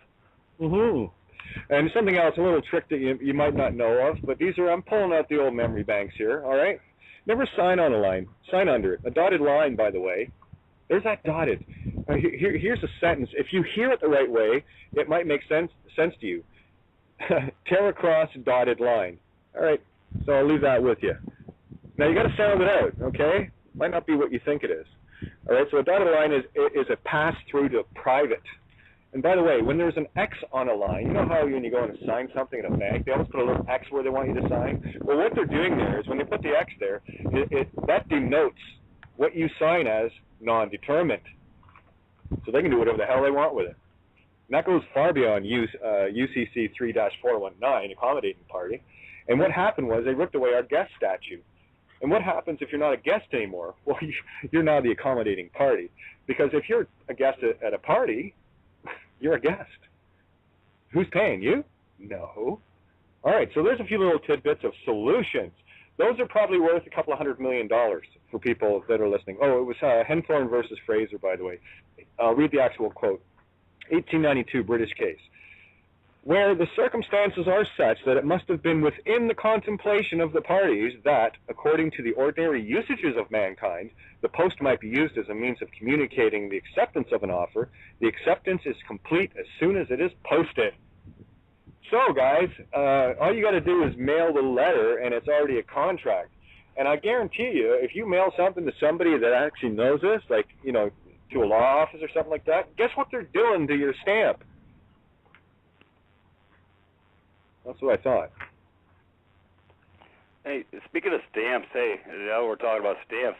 Brother Michael's been sending his stuff all over the country with his. Okay, here's another thing I think I put two and two together for. Today's been a really beautiful day, day of enlightenment. It's like, yeah, that full moon is really getting the electromagnetic flow going in my brain.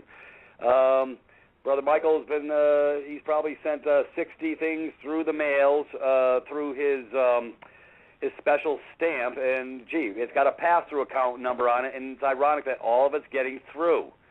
Not postage stamps, his private stamp in his private capacity, using his underwritten, those red digits on the back of your Social Security card, which is the pass-through account. Gee, now it's ironic.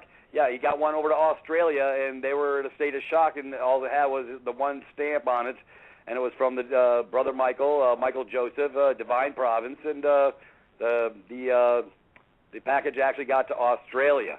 So he's been doing this now for the last 8 weeks because we wanted to field test what we were doing, because that's what we do. We don't mind testing things. And all his mail's getting through. It doesn't matter if it's going to a corporation or not. It's getting there. So I believe the pass-through account has everything to do with everything. That is the pass-through account for. So I'm working on something else as well. I'm not going to get into it here because I'll create a crap storm. But I'll let Kate know what I'm talking about later, and I'll probably let you know, Santos. So I'm going to field test this. I'm not afraid of no ghosts. So, you know, hey, it's time to check out all sides of the coin. Thinking outside the box is where we have to live, folks, because if you're inside the box, you're 6 feet under. Oh, by the way, I'm getting some people in the chat room. Okay, I'm going to say it one more time. I'm going to see if you guys get it this time. It's as simple as this. So lose your left brain, Kane. I got to think of something really clever to write as well. Take an X, put it through the stamp, write void, put it back in the mailbox. Done. Moving along now. Yeah, Point made? simple. Oh, by the way, did you know that a mute must be found not guilty? Silence is golden. That might tell you something. Just keep your mouth shut. The only thing that's going to get you in trouble is your mouth. And I have a living example of that and why they wanted me to be silent. The last time I appeared in the courtroom, they were trying to protect me by finding me not guilty as according to my silence. That's why a judge can't hear you. And they're telling you I can't. When they say that they can't hear you, they're protecting you. They're actually claiming you to be a mute. Take the hint. You know, instead of beating up on everything and everyone, thinking that they're all crooks, they're not. You see, that is the mirror of yourself. If you're at war with them, then you're at war with yourself. And I would suggest that maybe you find a different sandbox to go beat up other kids for and steal their Tonka trucks and Barbie dolls. My sandbox is really peaceful. If you want to play with a Barbie doll or Tonka truck, by all means, if someone is using it, just like they taught us in kindergarten, if someone is using it, wait till they're done playing with it, and then ask if it's okay if you can. You see, that's how children get along. That's how children learn to get along. They don't end up beating the shit out of each other in courtrooms like we all have been doing, and I'm as guilty as, well, I went in once. The other times I was in because, well, I was chained. Kind of had no choice. But there you go. I only willfully walked in once. You know, and that's because I was trying to clear up a mistake. That was 2.5 years ago. So, you know, I've learned a lot since then. But what I'm sharing with you guys tonight, and what Peter's sharing, and Tony and Santo, you know, carries a lot of weight here. And I've got lots of these little things, and I'm gonna talk to Deatra and get her to rip down that donate button that's on the page there, because I don't want anyone to think I'm getting anything. Because quite frankly, what I do get, you have no idea how much I appreciate it. You know, there are things that I actually have to take care of in order just to keep the stuff that was stolen out of my house in a storage unit. Okay, and basically what's happened is everything that I have got has went to that and to put a little gas in my car, so that I can get out to help people. So there you go. And by the way, I know, Terry, you're listening. I love you so much, my Gemini kindred twin you. The little tidbit I gave as far as the creditors and what have you, the collection agent stamp, envelopes and stuff, that's what I'm going to be passing along to your friends that emailed me that are going to be at that little private function we're holding up at your place. So if you want to pass that along to them, I just haven't had a chance to answer the email. And but anyway, that's pretty much that. So yeah, if you're getting these crazy notices in the mail, just throw an X through the stamp, or whether it's a actual postage or one of those postage printed, it's postage paid, right? Doesn't matter. That's the contract. So just void the contract, throw an X through it and write void, and throw it back in the mailbox, and don't worry about it. Okay? There's things that happen behind the scenes you don't know about, and this is the leap of faith. This is being the kid going, gee, I wonder what it's going to be like if I do that. It's like going down that big slide for the first time, not quite sure you were able to do it, and you did it, and you were really happy because you did. It's like taking that really big roller coaster ride for the first time and shitting yourself as soon as you went over the top. But after about the 10th or 15th roller coaster ride, you're kind of going, well, this is boring, and you go looking for a bigger roller coaster. So there's a good start. There's a good entry level for you. Okay? I think that's fair, don't you? Awesome. Yep. Yeah, I'd like to hear a couple of comments from you, Santo, on what's just been said, mate, if you don't mind. Yeah, I like the comment about staying mute. Have you seen the videos where a very awakened gentleman is recording his transits through customs? Where they check your where they tell you to wind up the window, and they've got all the gates there, and you're going from Canada to the US, for instance, or Mexico to US. And he's filmed this. It's only like a minute. And the first guy comes to the window and he says, have you got anything to declare or anything like that? And the guy just says, I think he turns to the guy and he says, what's your name? Thank you. And that's the only thing he says. He opens his mouth to ask, because he is the king, asking, what is your name? You're coming to me, you moron. I'm in my car. I'm a free individual. I don't work for free. I am free. And then the guy says, have you got anything to declare, or something like that? I forget exactly what he's asking. But the guy insisted that it was just a check, but the person in the car remained silent. Then they called someone else, same question. He remained silent. He asked for their name, wrote it down, thank you very much, and remained silent. Then the highest authority there at the what do you call this? My mind's... Anyway, the highest authority, the third person comes along to check for passports and ID and what have you.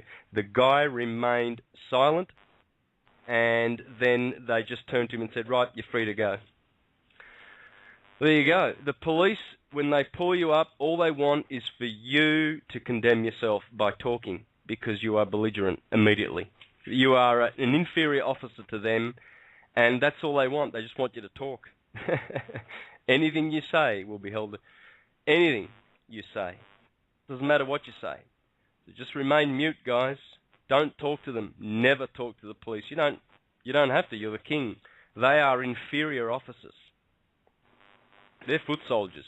You're not. You're the king. Yeah, exactly. It's silence is golden, and the sooner people get this, the better this world is going to be. Because if you're silent, there is no controversy. There is no debate. There is only a belligerent, and it's the cop or the judge. Let them be belligerent. You stand in peace. By the way, I should share something else with you guys regarding mute that I looked up. Here, one sec. Very interesting case. It's mute of malice. And let me just go back to it here. Got the wrong one here. Oh, where are we going home? There we are. Before you go on with that, Kate, yeah, I just want to ask something. Sure. How would that work with reading and writing, or writing something? Well, again, when you're writing something, you're in a different realm altogether because, you see, here's one of the things. Most people don't know how to speak English. They think they do. They sound like they do, but they don't understand it, you see. And I'm not being faulting here. What I'm trying to convey is to be absolutely conservative. It is, you know, I have no fear, but I do have concern when people are talking, not realizing what they're saying willy-nilly. This is a powerful spell language, guys. You know, be careful what you wish for. It will come true. That's just how this shit works. I'm sorry.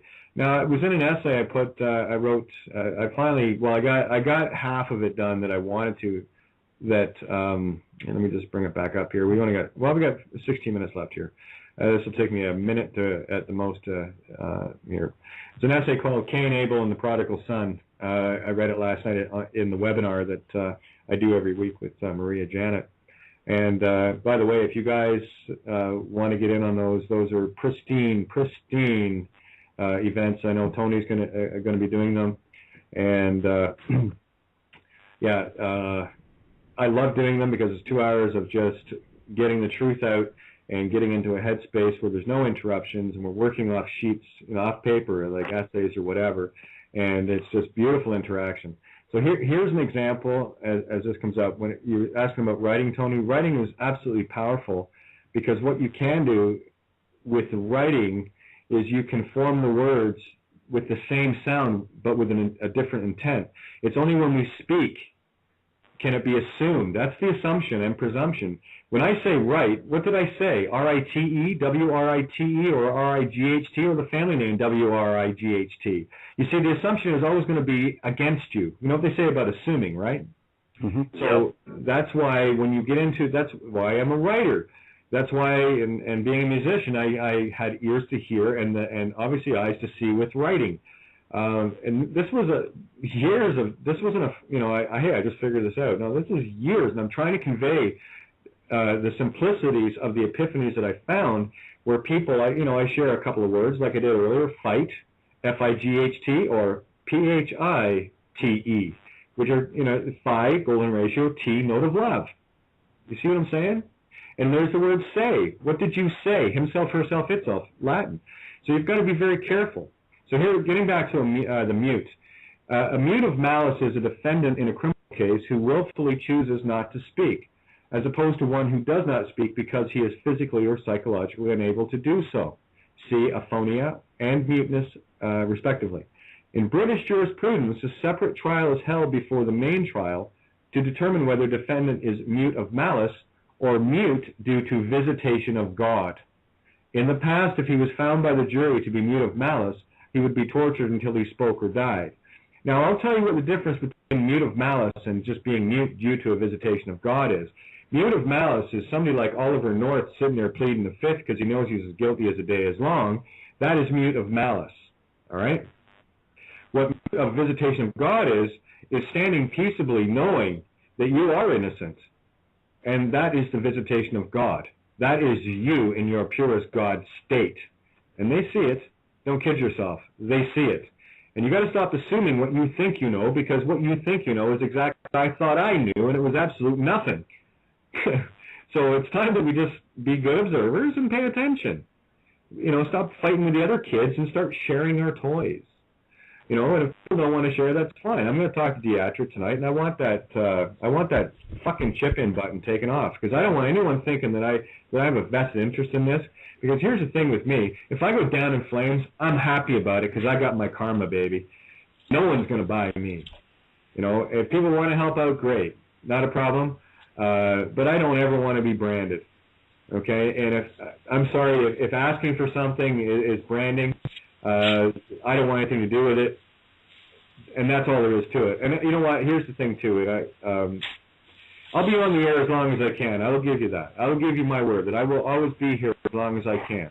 And if I'm not on the air, well, then I did the best I could, and I'm okay with me. I can look in my mirror and say, I made a difference, and I took it right to the very end until that torch hit the water. But I'll tell you, I'll fight with geometric love, baby. The golden ratio of love to keep that torch from hitting the ground. And I've been close to it many times. Tonight's another one of them, because I'm seeing it as being pointless when we get into these fucking debates about what something is worth and what it is. And it's worth what you think it's worth. Fair enough. If you want to go and get a $5 or $10 an hour job, that's what you think you're worth, that's fine. Then go for it. And if you don't have enough, that's great too. That's what you're worth. Just like me. That's what I'm worth. So I will be known by my actions and by my deeds. And that's all there is to it. If you can handle that, great. And if not, well, I'll be here as long as I can. I promise you that. Beyond that, I don't really give a shit anymore. I'm tired of fighting with the kids. I'm going to go off my own little sandbox and find some nice kids and hang out with them because they do better crayon colorings and they know how to create. And that's where I'd rather be because the rest of this is just shite. It really is. I'm here to go to peace. That's all. If you guys can go to peace, great. If you can't, well, go find another sandbox. This one is peaceful and it's taken. And only the peacefuls are welcome here. And if that's judgment, fine. If someone's going to smack me in the face and kick me and punch me and all the rest of it, sorry, I'm not judging that individual by saying go away. You know what I'm saying? So go away. Door's open. You came in through it, you came through it. I don't care. And if I'm here, great. If I'm not, great. I don't really care anymore. I see the game as I need to see it. And I'd rather be the mute. Because obviously most people, I've had so many little debates lately with people, and it's like, I'm just tired of fighting with, not me, it's like, I'm tired of trying to keep the peace where people are trying to beat the shit out of me, and it's like, I've had it, so that being said, what you've got in this panel tonight, I got to tell you, between Tony, Peter, and Santo, leave me out of the equation here, but between those three, you're dealing with more fucking brain power than you've seen in a lifetime. And if you don't think it's worth anything, that's your call. And if you can't do anything to help, that's fine too. You're still here, you're listening, then pass the word along. That's all we're asking. This is a pay it forward. It's always about paying it forward. And what I'm doing now with what I'm doing is this is my way of paying it forward. That's all I can do. It's all I have left to do. So there's my happy note. Take it from there.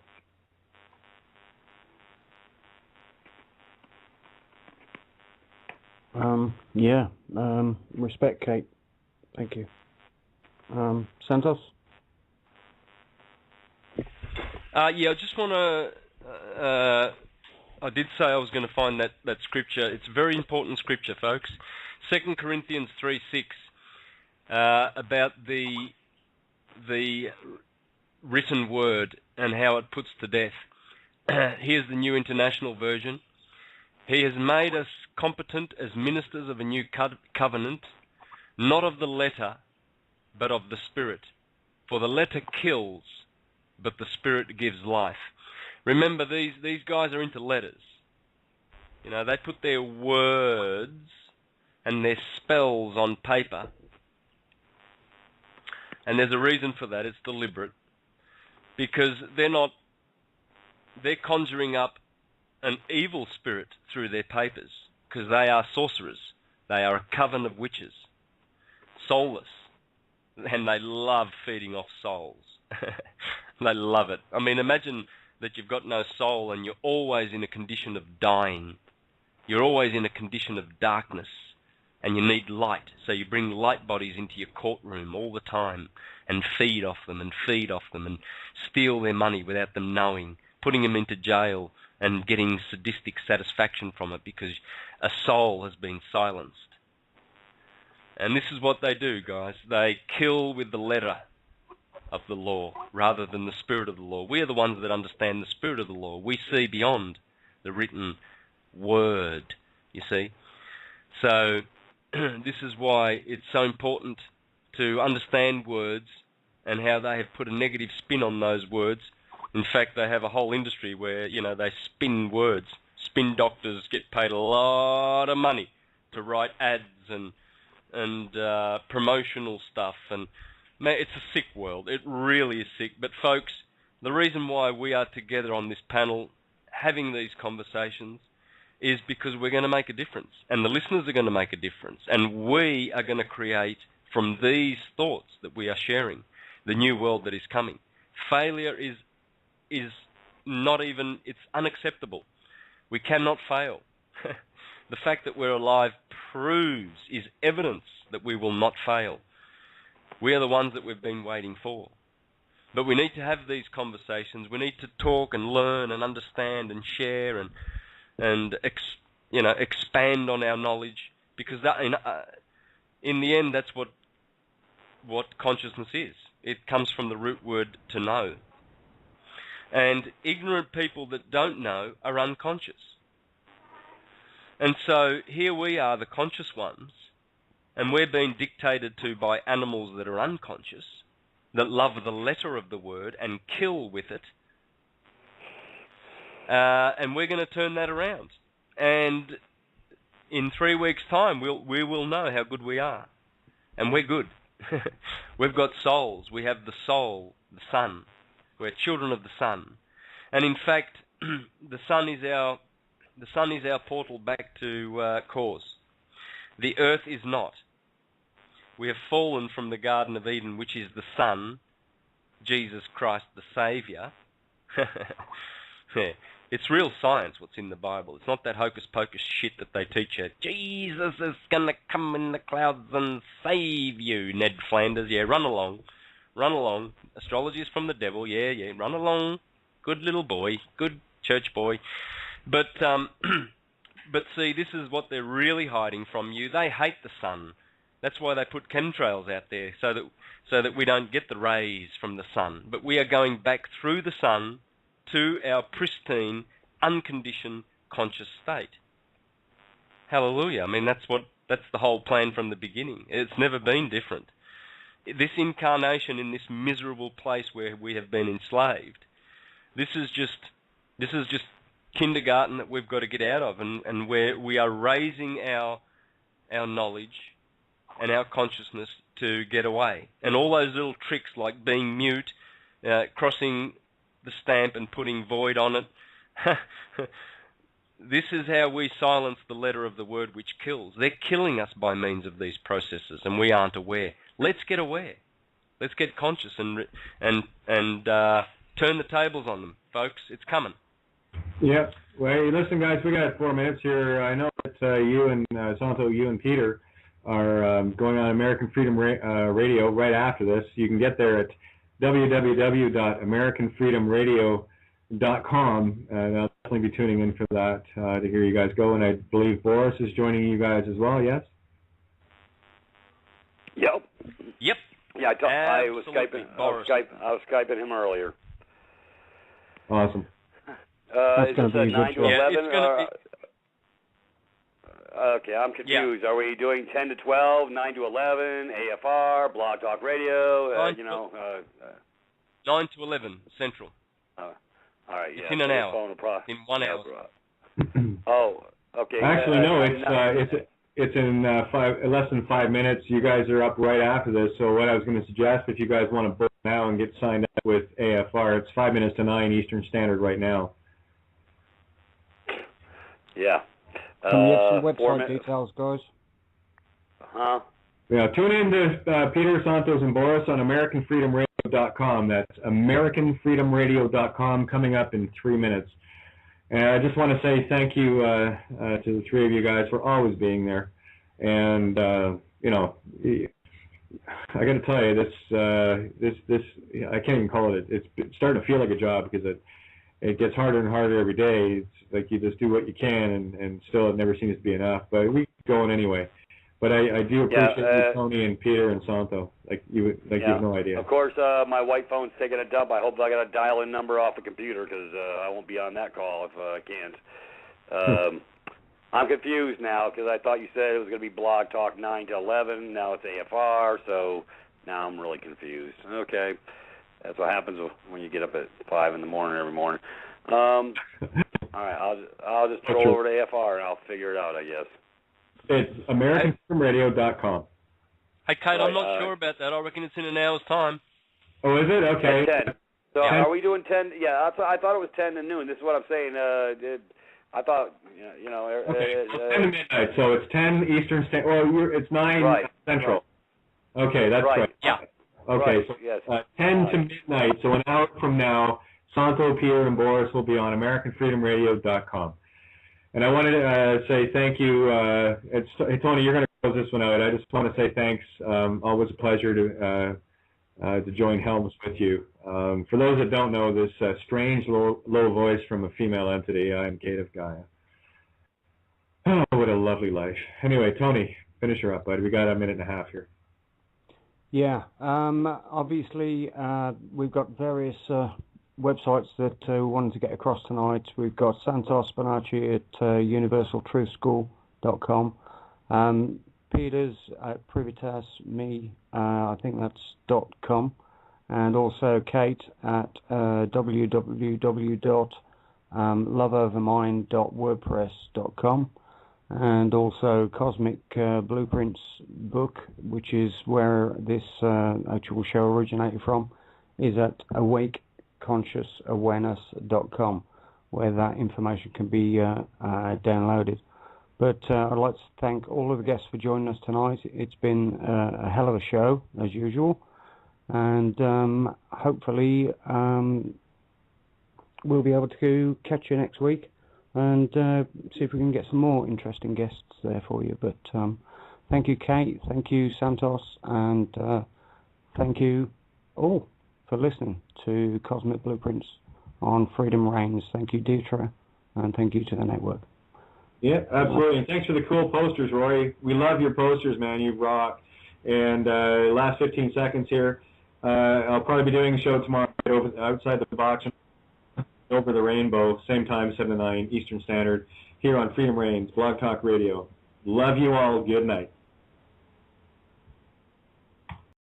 All other sorts of creatures in laboratories. No, they're actually good for you. Humans really have, Big Pharma really has your interest at heart. Take them, go and inject yourselves. All good. God is your savior.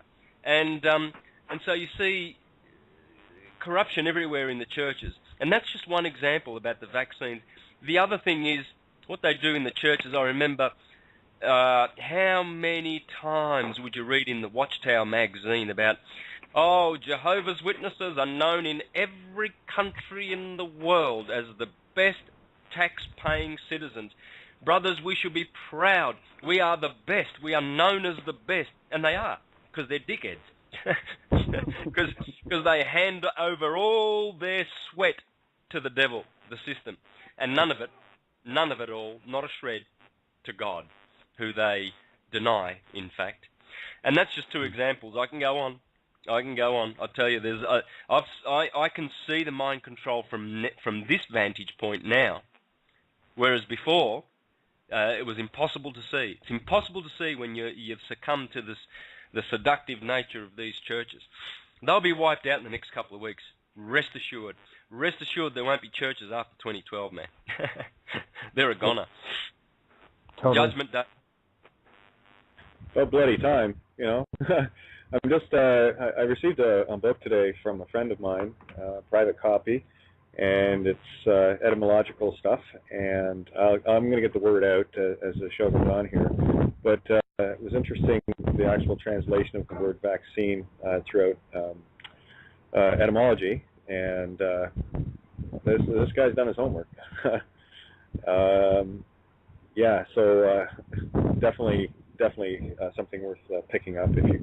Well, I can probably put the links where this can be got for anyone who wants to get a really powerful etymological book. I just touched on it, and oh my, words are the DNA of life. Literally, they are the burning swords of fire and judgment. And here we go. Let's see, the true science of knowing. I just want to find this one reference to vaccines. You guys will love it. What it means. Something about burning acid or something. What's the title of the book? That's what I'm looking for right now. Here, I can get that for you.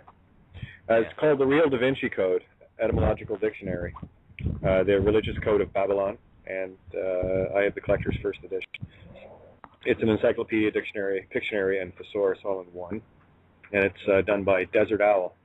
And that's, for anyone who wants to Google the name, it's Desert, D-E-Z-E-R-T, O-W-L. Once you see how it's spelled here, though, it's an entirely different thing. Yeah, but it's Yeah, I've seen some etymological books before, but this takes the cake. Yeah, I've actually seen that, Kate, as it happens. Yeah. Well, I would assume so, because the source that I got it from, you know very well. So gotcha. it was sent to me with the. With a lot of words in here that mean something to me. The lighthouse, for example. Some of the stuff that I was talking about to you, Tony, today. The guiding light. Guys, it's only a game, okay? I'm going to say that again and again and again and again, okay? So we're a bunch of kids in a sandbox, and what we have to do is find the child within. And the road out of Babylon is not that difficult. It really isn't. You got to find the peace within to find the peace without.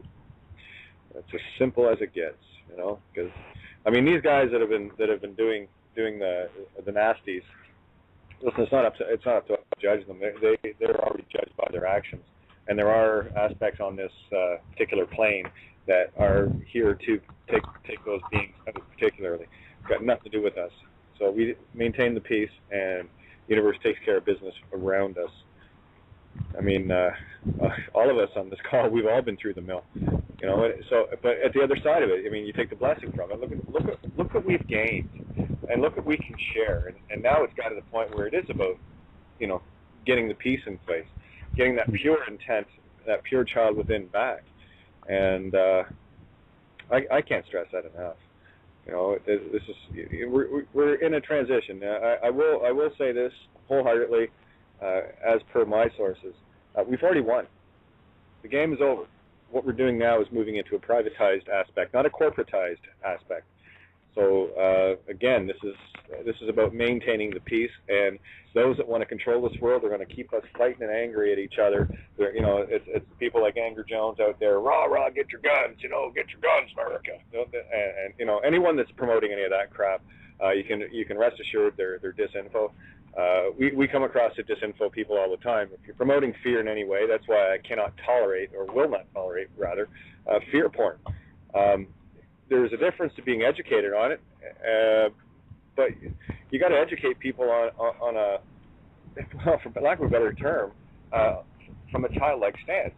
It's, you know, vaccines are bad for you in as much as sticking your head in a 120-volt socket is bad for you. Don't do it. You know, and if people want to go ahead and do it and check it out for themselves, that's their business. I'm not going to step or trespass on free will choice for someone that just, you know, if you can't resonate with the truth that we're trying to share, that's not my problem. That's yours. And again, my reality is mine, yours is yours, and I'm going to love you regardless of what you do. You know, it's just my thought. Anybody? Well, the facts speak for themselves. 3 or 4 years ago, when we had that swine flu attack, a whole bunch of dumb, ignoramus, caring mothers. They're paying the dadgum fee, folks. You're never free when you're paying a fee. Because does God send you a property tax bill? I mean, come on. I mean, let's snap out of this, folks. You know, when you have to ask for a permission to build onto your house, permits, this, that, and the other thing, you aren't free in any way, shape, or form when you got to ask for permission. Well, the king doesn't ask for permission. So, you know, today I'm the freaking king. How's that grab you? Anyways, anybody can run with it from there. Yeah, look, if I had a chance to unwind, I could give folks hours of insights as to how Christian churches work and how the mind control is absolutely a well-oiled machine. I mean, I could go in depth and in detail on many subjects. Why is it that the governing bodies of these 30,000 Christian registered churches don't tell their folks? Why is it that they don't tell them, hey, you know what, we've done a bit of research besides the subject of Jesus is going to save you. All you've got to do is have hope. And we've discovered that thimerosal is actually very, very poisonous to your souls that you're trying to save, you frickin' idiots. Why is it that the Seventh-day Adventists who promote health and sanitarium and Weet-Bix and all that frickin' shit, why don't they tell they're moronic Seventh-day Adventist buffoon idiots that they shouldn't be taking vaccines, and the Jehovah's Witnesses and the Mormons, etc., etc., etc., because it's one big club of let's support Rome and taxes and Big Pharma, and let's all go to hell with them. They are going to hell with the corporations, supporting them 100%. I could give you many, many instances and proofs of this. I just need to unwind. I just need time, and preparation. But I could go on. There's a lot of things. The first president of the Jehovah's Witnesses, Charles Taze Russell, he was warning back in the late 18th century, 1870s, he was warning that if you take vaccines, you cannot be saved because you are putting toxins into your body. These are man-made poisons. In 1870, guys, guess what? When he was murdered on the 30th of October, the 31st of October, which is the day you sacrifice people, the eve of Halloween, by Judge Rutherford, the second president of the Jehovah's Witnesses, the policy on vaccines changed overnight. All of a sudden, vaccines don't destroy your soul. They don't have mercury in there and thimerosal and all sorts of other shit that has been developed through poisoning monkeys and rodents and and uniting all the disparate and loose thoughts and concepts. But Santo, I'm a born-again Christian. How does it work for me? That's just a little sarcasm. Yeah. Sorry, I had to do it. Tony knows why. Yeah. Kate, you always want to put a turd in the punch bowl, don't you? Got to feel sorry for those types, folks. Just think, I was there, about 7 or 8 years ago. I was still there going to church. So you have to feel sorry for them. They are able to come out of there. It's severe Tavistock and Rockefeller mind control that's going on in all the churches today. And they've done a number on those poor people. Some of those people are really good-hearted people. They really deserve better, but they're stuck. I've seen them. Hey,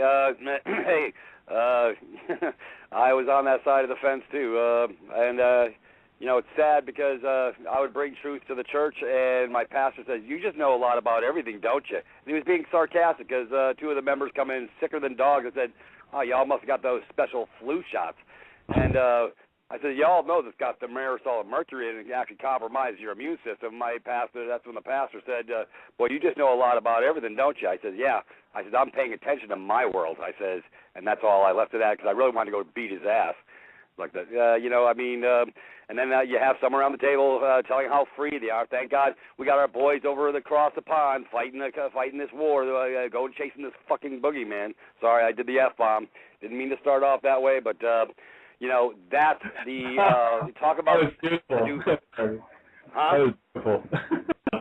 Good timing. Good. That was fine. That was good. It's Friday night. Let's party. Yeah, I try not doing. I'm gonna try to keep it clean, but see, this is a paradigm that they're all stuck in.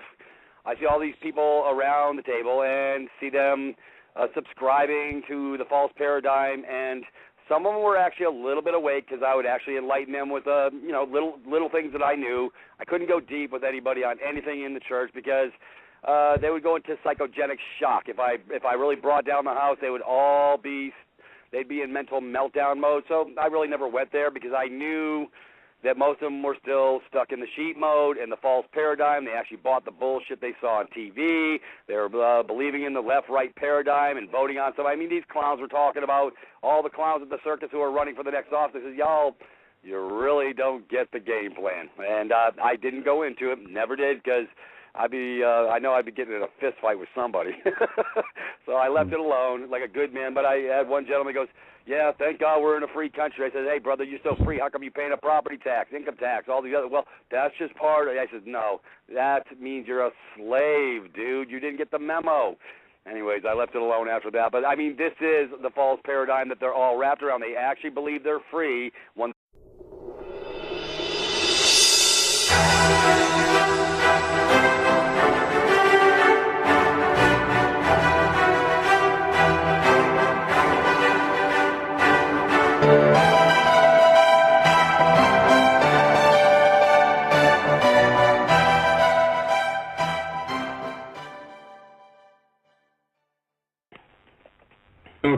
waiting for Tony to jump in here, but I guess I'll intro his show tonight. Hi, welcome to Freedom Reigns Blog Talk Radio. You're tuned in to Cosmic Blueprints with the magnanimous host Tony Zpe and a couple of other culprits hanging in the background, myself, Kate of Gaia, Santos Bonacci, and Peter. How are you guys doing? Hi, All right. Great. So? Good. So take it away, Tony. Yeah, good to have you with us again, guys. Lots been happening this week. It's been a bit of a busy one, hasn't it? Very much. I think that's an understatement. I think that's a real understatement, Tony, but okay. I think we just got a little overwhelmed trying to think of how do we make this conservative sounding? Yeah, it's been crazy busy. Totally. Had an awesome show last week, didn't we, with Mark Passio. I don't know if anybody wants to reflect on that initially. I thought that was just a wonderful show. Yeah, we had Boris on with Boris on Monday as well, and it was that Sunday. Sunday was just this whole week has been mental. So we're really turning up the heat on the truth, and those that are tuned in, I think the ones that'll get it are really starting to see what it is we're doing, and that is just beautiful.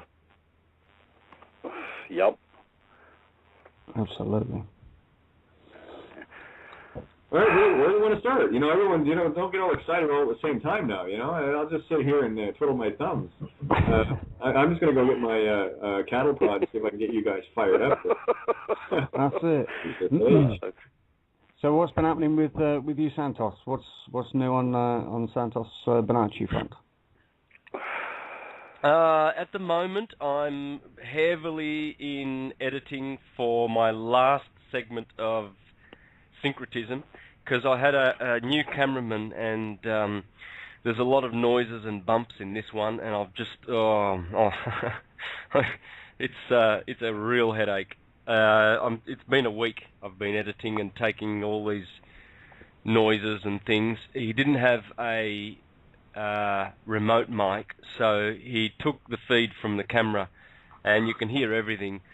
So not very good technically wise. Nonetheless, the information really rounds up the other two in the series. So with 12 hours of information there, I think people should get an idea of how to sync in all things. Syncretism is so wonderful for